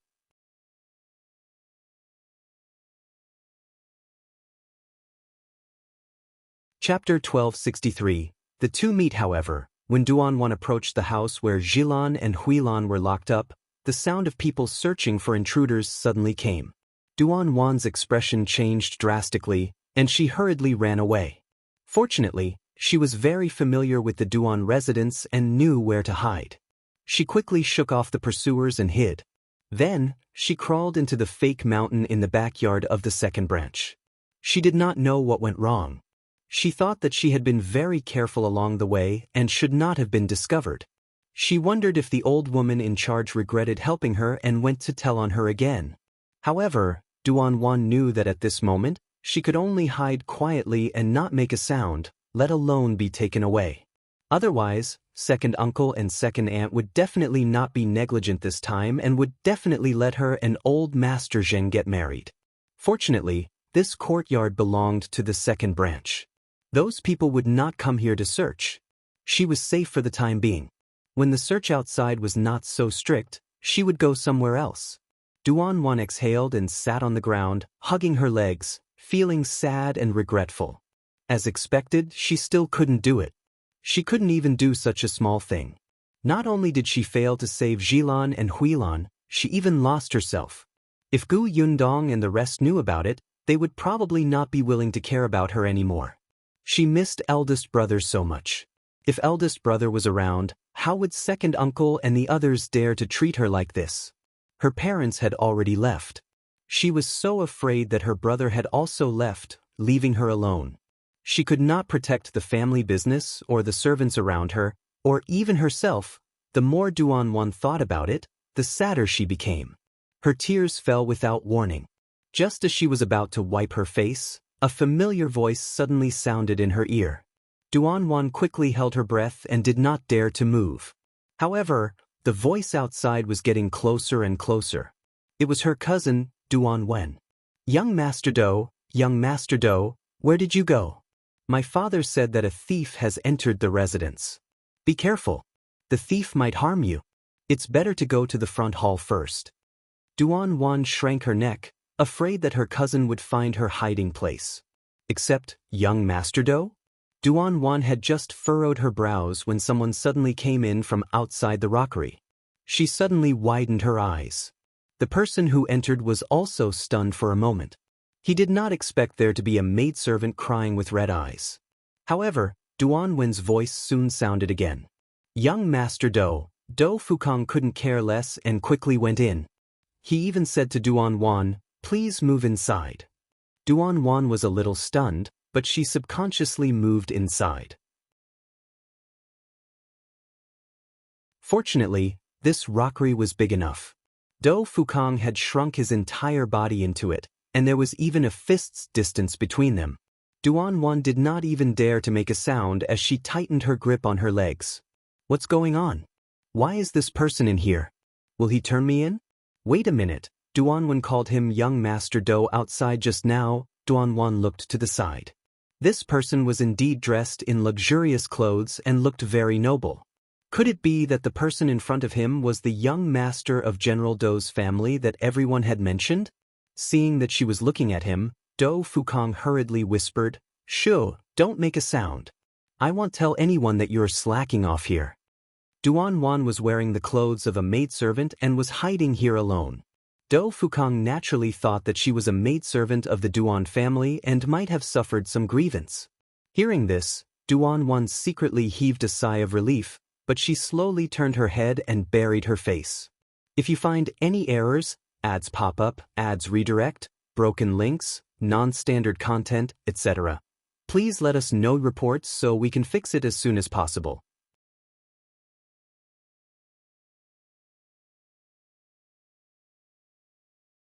Chapter 1264. Who's with who? Outside, Duan's voice rang a few times before she left. She probably felt that Do Fukang was not here, and she did not think that the son of the dignified general would hide in the rockery, so she went elsewhere to look for him. Hearing the footsteps gradually fade away, Dou Fukong heaved a sigh of relief and came out of the rockery. He was about to leave, but Duan Wan was still inside with her head lowered. He paused and asked, "Aren't you going out?" Duan Wan did not even say a word. She felt that Dou Fukong and second uncle were in cahoots. Dou Fukong was not in the mood to guess the behavior of a maidservant. He raised his eyebrows and left. He had hidden here to avoid Duan Wan. He did not expect second Master Duan and his wife to be so bold as to deliberately bring him here. Then, they found an excuse to leave and let Duan Wan cultivate their relationship with him. Fortunately, when Dou Fukong saw Duan Wan coming from afar, he immediately fled. Now, he should settle the score with second Master Duan. Did this guy really think that he would not lose his temper just because he was his savior? However, just as Dou Fukong was about to walk out of the courtyard, he suddenly saw a few old women rushing past. There were even rustling voices. His ears were sharp so he could hear very clearly. They were saying, "Eldest Miss had disguised herself as a maidservant and sneaked in. Hurry up and find her and hand her over to second madam." Dou Fukong frowned. Eldest Miss? Was it Duan Qian's sister? Didn't everybody say that she was worried about Duan Qian's safety and insisted on going to Qingyuan Prefecture to look for her brother? Why did she have to dress up as a maidservant and sneak in? Maidservant? Dou Fukong suddenly turned his head and looked in the direction of the rockery. Wasn't there a maidservant with strange behavior there? Dou Fukong immediately turned around and returned to the courtyard before crawling back into the rockery. Duan Wan's expression changed drastically. She originally wanted to wait for him to get further away before she went to another place to hide. She did not expect him to return so quickly. "You're the eldest daughter of the Duan family?" Duan Wan's eyes widened, and she suddenly knocked him to the ground, scrambling to climb over his body. Dou Fukong snorted. He touched the back of his head with one hand and grabbed her with the other. "Wait, I won't harm you. Why are you running?" Without a word, Duan Wan bit the back of his hand. Dou Fukong gasped. How could this brat have such good teeth? He quickly switched to another hand and restrained her. "Calm down first. I'm not from the Duan mansion. My surname is Dou." "I know. You're in cahoots with my second uncle. Get lost." Duan Wan gritted her teeth in hatred. She was really unlucky to have been caught by him. Dou Fukong was speechless. Who was in cahoots with whom? He quickly realized that there must be some conflict between Duan Wan and second uncle Duan, so he immediately explained, "I'm not in cahoots with anyone. I'm close to second uncle Duan because I'm on good terms with the Duan family. If your brother is still around, I'll also have some contact with him." When Duan Wan heard him mention her brother, she was stunned for a moment and stopped trying to run away. Dou Fukong heaved a sigh of relief. "Can you tell me now why you're like this? Didn't second Master Duan say that you were worried about your brother? Didn't he send someone to escort you to Qingyuan Prefecture to look for him?" Bah! Duan Wan was so angry that she spat at him. Second uncle was really shameless. So this was what he said to outsiders. She did not know if Dou Fukong was telling the truth, but she directly exposed second uncle Duan's lie.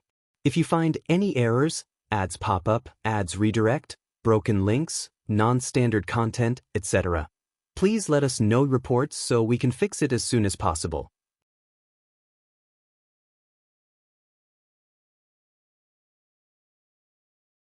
Chapter 1265. Gu Yundong and Shao Qingyuan's visit. Dou Fukong listened quietly. Neither of them knew that Shao Qingyuan and Gu Yundong had already come looking for them. Second Master Duan was furious because Duan Wan had barged in, but young Master Dou was also here at this critical moment. He did not know where young Master Dou was or if he would bump into Duan Wan. This made him extremely angry, and he pointed at Nanny Duan Wan and scolded her. "Do you still have a brain? Duan Wan came in, but you didn't tell us in advance.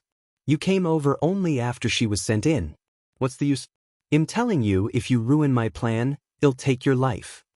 Nanny cowered and explained in a low voice, "I was thinking that once eldest Miss enters the residence, she won't be able to escape even if she has wings. It's just nice to catch a turtle in a jar." "Shut up. Are you trying to show off now that you know 2 idioms? Catching a turtle in a jar? Where is the turtle?"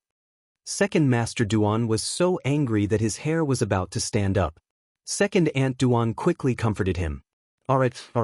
The most important thing now is to get someone to find her. We can't let that wretched girl Duan Wan and young Master Do run into each other. Duan Wan is so disappointing. How could she let young Master Do escape? Second Master Duan's forehead throbbed, and he was so angry that he could not speak. At this moment, a servant reported, Second Master, a man and a woman are outside. They want to see Master. A man and a woman? Poor they. Second Master Duan frowned and waved his hand. I'm not meeting them, the servant said, but they said that if Second Master Duan doesn't see them, they will go to the Do residence to seek General Do's opinion. Second Master Duan was stunned. Opinion about what? I don't know, but the man and woman are very young. The man's surname is Shao, and the woman's surname seems to be Gu. Shao? Gu? Second Master Duan suddenly thought of the scene of him being thrown out yesterday, and his expression changed on the spot. It's them? Master, who are they? Second Aunt Duan asked. Second Master Duan's face was ashen, and he gritted his teeth. What an adulterous couple. I didn't even settle the score with them, but they came knocking on my door. Wait, forget it. Tell them to scram. Tell them that I don't have time now. I'll look for them personally another day. He was already in a terrible fix, so how could he have the time to meet two idle people? Yes. The servant quickly turned around and ran out. However, not long after, he ran back in a hurry, stumbling with a panicked expression. Second Master, they've broken in. What did you say? Second Master Duan was furious and stood up from his chair. What are you doing? Can't you even stop two people with so many people? The servant was about to cry. They're too powerful.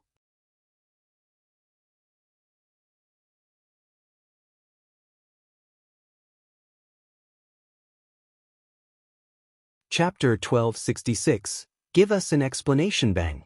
Everyone in the hall was so shocked that their eyelids twitched. Second Master Duan was stunned for a moment before looking at the person who had been thrown to the ground. That person's face was bruised and swollen, and his hair was in a mess. He was in a very sorry state, but Second Master Duan still recognized him from his slightly swollen face. His expression changed on the spot and he quickly looked away. Gu Yundong looked at his guilty look and sneered. Second Master Duan, do you want to explain to us why there is such a sneaky person who has been following us and monitoring us since yesterday afternoon? Do you think that we have no power or influence here since we came from outside and you could deliberately figure out our route and then hard us? You want to silence us? Nonsense. Second Master Duan suddenly raised his head and retorted sternly, I don't know what you're talking about at all. I don't know this person. I haven't even settled the score with you for hurting me yesterday. Today, I don't know where you found such a hooligan to frame me and even trespassed on private property. I think you're the ones who are lawless. So Second Master Duan doesn't know him. All right, I won't stand on ceremony then. Gu Yundong narrowed her eyes and laughed. Second Master Duan's face twitched violently. He saw Shao Qingyuan rubbing his wrist and coming forward to pull the person up from the ground. When that person saw him walking over, his face instantly turned pale. He couldn't care less and hurriedly shouted, Second Master, save me. Second Master, save me.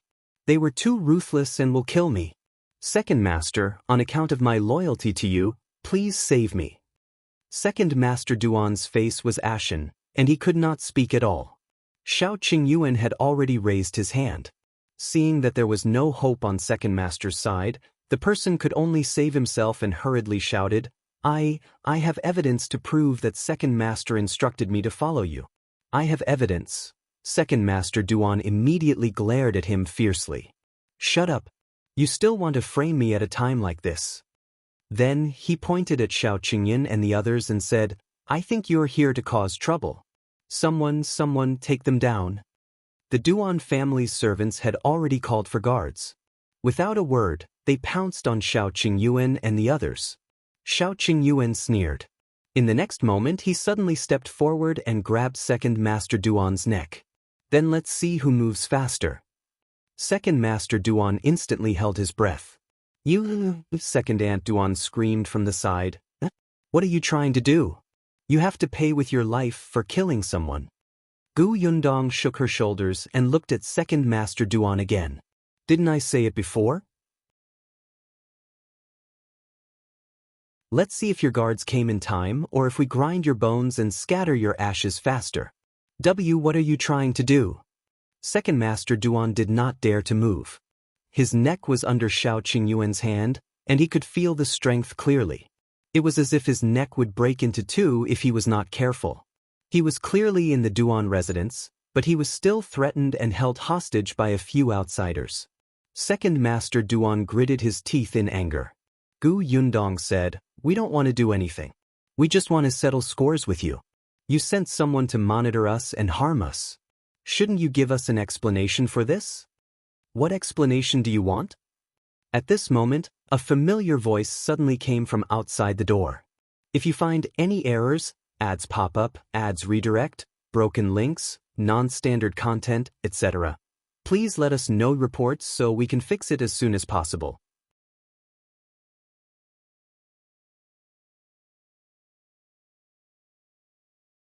Chapter 1267.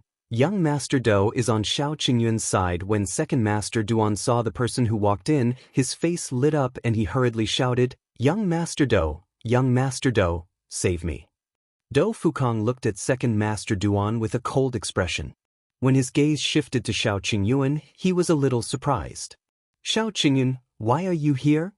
Shao Qingyuan was also a little surprised that Do Fukong was present. He was silent for a moment before letting go of second Master Duan. Second Master Duan's body relaxed and he hurriedly ran behind Do Fukong. He anxiously complained, "Young Master Do, they trespassed on private property and even wanted to harm me. They are so lawless under General Do's jurisdiction. They should be locked up in jail." As he spoke, he shouted at the people behind him, "Arrest them! Arrest them for me!" Just as the Duan Manners guards were about to step forward, Do Fukong suddenly raised his hand. "Wait! Young Master Do?" Second Master Duan was stunned. Do Fukong did not look at him. Instead, he asked Shao Qingyuan, "What exactly is going on?" Shao Qingyuan said, "He got someone to follow us and harm us, so we came." Do Fukong was speechless. "You came breaking into his house? You're not polite at all. Shouldn't you report this matter to the officials first?" However, Shao Qingyuan's explanation was simple and easy to understand. Do Fukong turned his head and frowned at second Master Duan. Without waiting for second Master Duan to explain, he said with a dark expression, "Second Master Duan, what do you mean? I told you yesterday that the provision store is not something you can touch. Shao Qingyuan is my friend. What do you think I'm doing?" "I don't. It seems that second Master Duan has never taken my words to heart. Since you don't take me seriously, it's better to interact less in the future."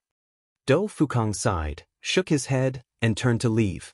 Second Master Duan instantly panicked and hurriedly pulled him back to explain, "No, young Master Do, you've misunderstood. I didn't." He wanted to say that he wasn't the one who sent that person, but when he met Do Fukong's gaze that could see through people's hearts and recalled how serious his words were just now, he instantly didn't dare to lie anymore. He could only admit, "Young Master Do, I did send someone to follow them. But you can't blame me. You know how they treated me yesterday. I just wanted to find out who they were. I promised that I didn't intend to harm them." "Promise? Do you dare to swear then?" Do Fukong frowned when he heard that. "No matter what, it's indeed your fault for sending people to follow them. But yesterday would we have thrown you out if you hadn't specially gone to our shop to cause trouble? In the end, you were the one who started the trouble first. You're a liar." Gu Yundong snorted. "You," second Master Duan was so angry that he almost fell backward.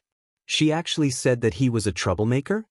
He looked at Do Fukong and did not expect him to nod in agreement. What was going on with young Master Do? He seemed to have been standing on that Shao's side all this time. He had said that Shao Qingyuan was his friend, but they clearly didn't know each other when they met yesterday.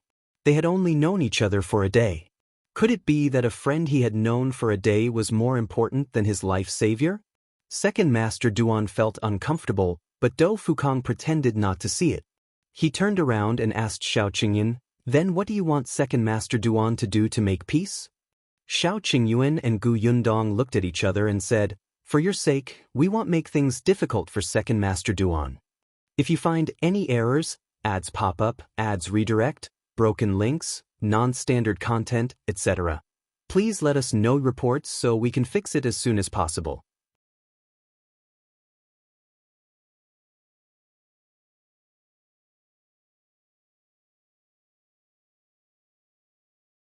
Second Master Duan got someone to bring Duan over to entertain her and chat with her. Unfortunately, the two of them did not have anything in common. After a few words, Gu Yundong stood up in frustration. "It's too boring. I don't understand any of the poems and lyrics," Miss Duan said. "Why don't we do this?" Since Miss Duan said that she has raised a few beautiful chrysanthemums, I'm very curious. Coincidentally, my mother likes to plant flowers when she has nothing to do. Miss Duan, if you don't mind, can you bring me to take a look? Duan was speechless. "I do mind." Second Master Duan also frowned. Gu Yundong was surprised. "What's wrong? They can't be seen? Or was Miss Duan lying to me just now? I know. Does Miss Duan think that I'm from the countryside and can be teased at will? Is this the sincerity of your Duan family? If you find any errors, ads pop up, ads redirect, broken links, non-standard content, etc., please let us know reports so we can fix it as soon as possible."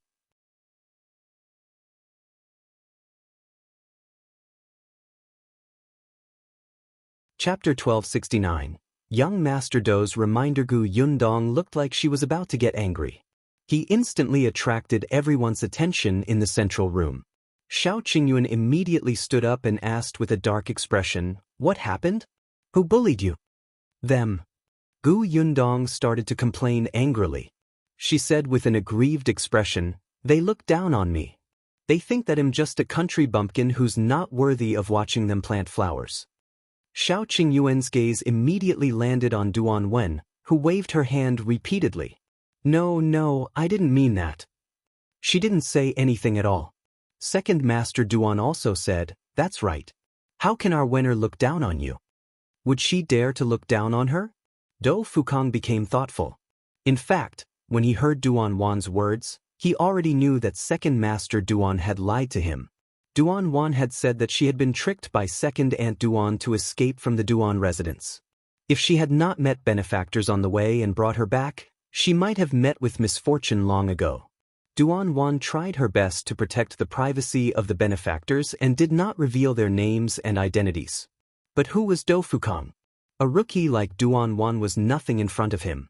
She had already unconsciously revealed some information during the conversation.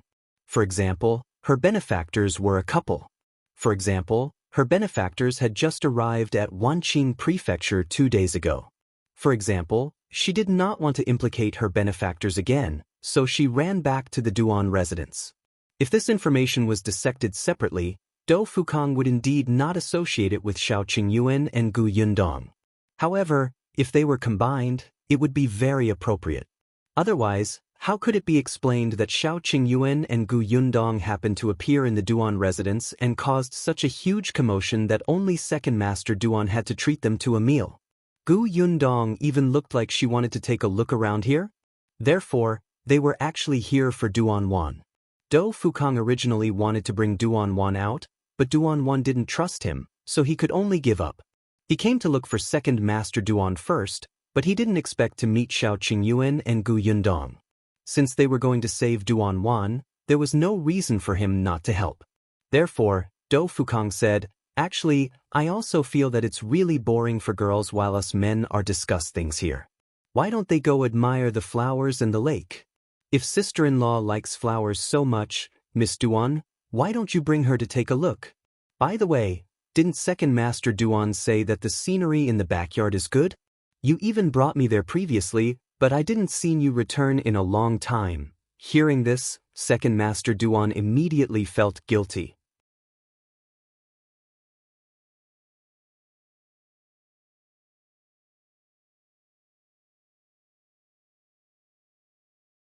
Chapter 1270. The less knowledgeable Gu Yundong Duan Wen, whose back was facing her, could not help but purse her lips. Do you know anything? How ignorant and embarrassing.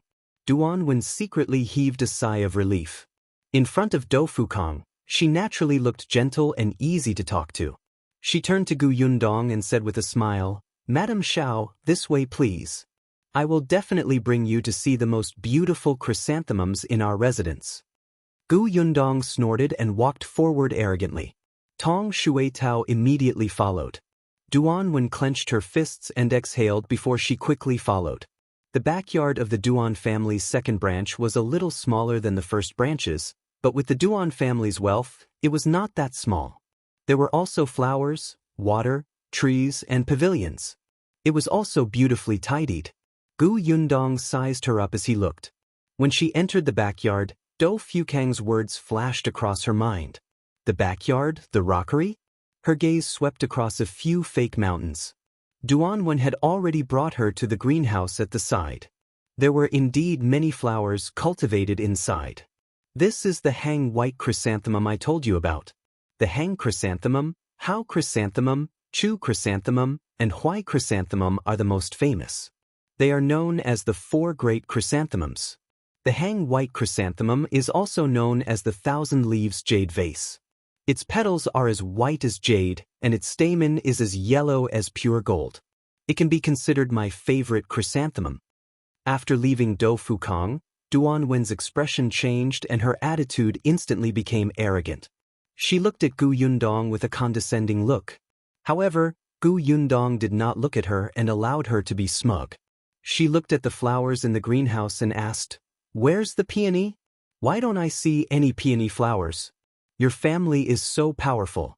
You must have the best peonies, right? Duan Wen was so angry that she gritted her teeth. Peony flowers blossom in April or May. Where can they be found now? She couldn't help but roll her eyes. This woman was indeed ignorant. She didn't even know the basics. Gu Yundong was enlightened. That's right. I forgot. Although she said that, she did not look ashamed at all. She looked up and gave Tong Shuitao a look. The latter lowered her head slightly. Seeing that Duan Wen's maidservant had not returned from pouring tea, she slowly retreated while Duan Wen and Gu Yundong were talking. After a while, she disappeared in front of the two of them. Gu Yundong continued to look at the flowers, like a person who knew nothing about flowers. Whenever she saw a pot of beautiful flowers, she would ask. It was probably because such a question hit Duan Wen's spot that she was very proud and felt very superior. It was as if she was a knowledgeable, elegant, and noble lady in front of Gu Yundong.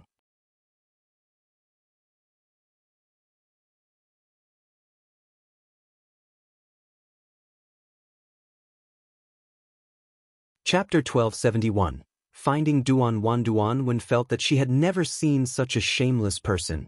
Previously, it was fine if her husband wanted to stay in the Duan mansion to freeload, but now she actually wanted to freeload on pastries? Was she planning to eat everything in the Duan manor? Duan Wen sneered, but Gu Yundong looked innocent. No? Then forget it. I think your hospitality is different from what I imagined. Yes, of course we have them. Duan Wen sneered. She was certain that Gu Yundong was deliberately making things difficult for them. It was obvious that she still hated her father, but she had to pretend to be magnanimous and easily let this matter go in front of Dou Fukong. In the end, she started to make things difficult the moment she turned around, right? You want pastries, right? Duan Wen turned around and instructed her maidservant, Go and get a few more pastries, especially the few that I like to eat. Let Madame Shao try them too. The maidservant received her mistress' gaze and understood. She bowed and went down again. Very good. After a while, Tong Shuitao also took the opportunity to go down. She followed Miss' instructions and searched around the area. Unexpectedly, she really found Duan Wen hiding in a small house not far away. It was Duan Wen who saw her first. She then came out of the basket. She froze for a moment. Why are you here? Our young miss and young master are here to save you. Duan Wen instantly felt guilty. She had indeed caused trouble for others. Previously, she had indeed hidden in the rockery. However, after meeting Dou Fukong, although they had talked a lot, Duan still did not dare to trust him easily. Therefore, after Dou Fukong left, she changed her hiding place. She thought that if Dou Fukong betrayed her and told second uncle that she was hiding in the rockery, second uncle would definitely send people to look for her. If they didn't see her in the rockery, they would definitely think that she had escaped somewhere else. Therefore, Duan continued to hide in this backyard. If Tong Shueitao knew what she was thinking, she would probably laugh at her for being naive. However, nothing else was important now. Just get down to business first. My time is limited, so I'll make a long story short. Miss and young master are both stalling for time outside. You know the terrain of the Duan Manor. Do this later. Tong Shueitao explained the plan that Gu Yundong had given her in a low voice. Duan blinked. That's it. Yes, after you're done, hide at the back door. I'll take you out then. Duan swallowed and nodded after a while. I know. I can definitely do it. Okay, be careful. Also, don't trust anyone along the way, understand? Duan thought of how she was betrayed when she entered the Duan residence, and her expression instantly became much more serious. She hurriedly nodded.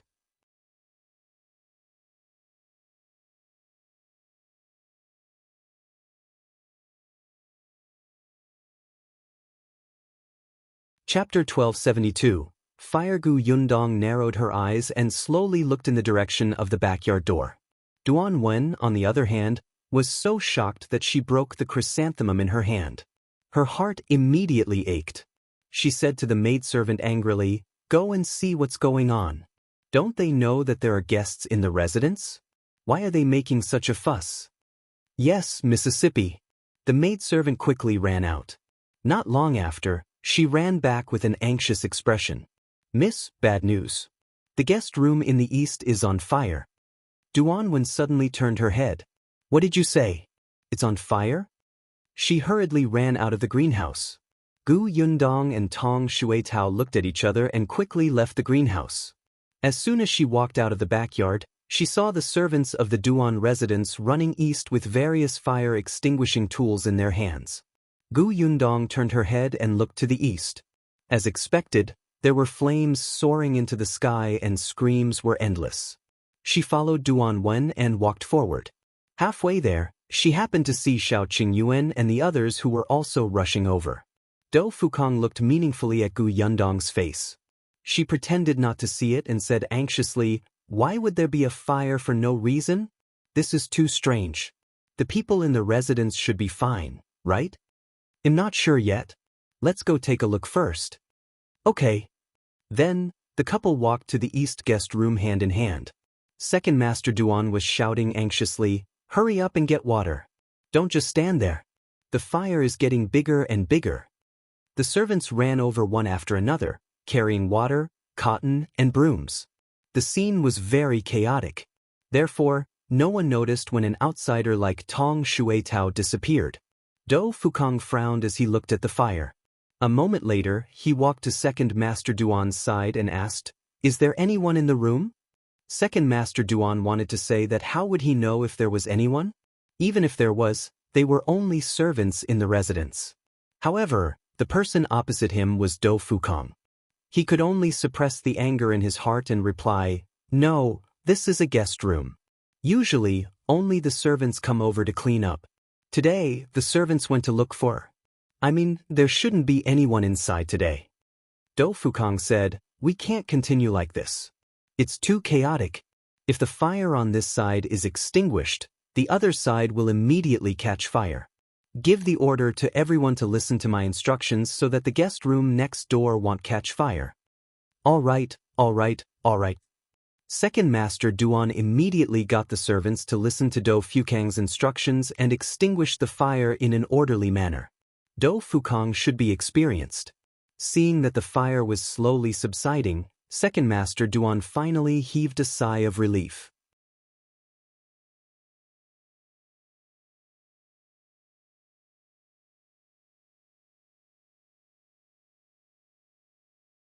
Chapter 1273. Rescue. The corners of Second Master Duan's mouth twitched. "You're still thinking about eating at this juncture?"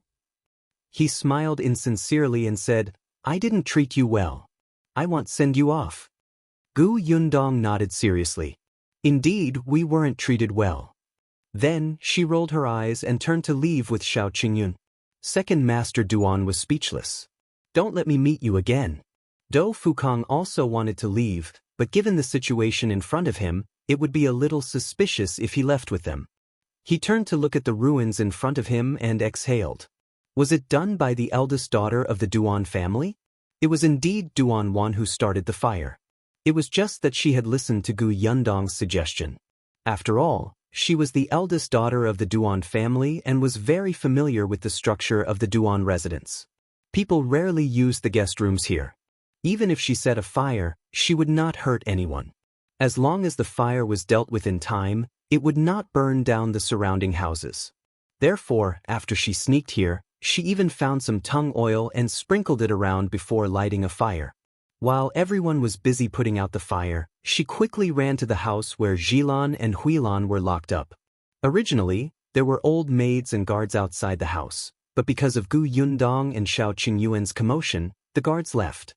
And because of the sound of the fire, one of the two old women also left. Duan Wan hit the other old woman's head with a stick when she wasn't paying attention and knocked her out before she flashed into the house. Jilan had already fainted from the fever. Huilan was still fine. Although she was also injured, she could still take care of Jilan. Huilan almost cried when she saw Duan Wan. Then, Duan Wan carefully supported Jilan and left the house with Huilan to the back door. Halfway through, Tong Shuitao came to pick them up. Duan Wan let out a sigh of relief. At the back door, Duan Wan saw that the two people guarding the door had fainted, so they hurriedly left the Duan mansion. A carriage was parked in an alley not far from the Duan residence. After Tong Shuitao helped them up, she returned to the Duan residence and quietly returned to Gu Yundong's side. Soon after, Gu Yundong and the others bade farewell and walked out of the Duan residence. It was not until they were out of the door that Gu Yundong asked, "Have you brought them out?" "Don't worry, Mississippi, I've brought them all out. They're in the carriage." As Tong Shuitao led them into the alley, she said, "I've also handed Miss Duan the fever medicine you gave me." As they spoke, the group of people had already walked to the front of the carriage. Hearing the commotion, Duan Wan lifted a corner of the curtain and looked out. When she saw that it was Gu Yundong, she was immediately delighted. Yundong.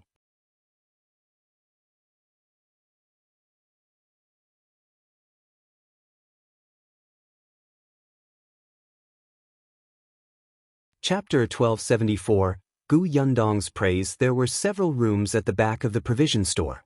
Uncle Yu brought them to a clean and spacious room and made a bed for Jilan to lie down. Looking at the two injured ladies, Uncle Yu asked, "Gu girl, do you want me to call a doctor over?" Gu Yundong thought for a moment and said, "Do you know a reliable and tight-lipped female doctor?" Shao Qingyuan was a doctor, but Jilan and Huilan had been beaten. Their injuries needed to be treated with ointment, so it was naturally not appropriate for Shao Qingyuan to do it. It would be more convenient for a female doctor to do it. Uncle Yu really did not know any female doctor. There were only 3 men in the Yu family. Usually, if there was a headache or fever, they would go to the medical center to see a doctor.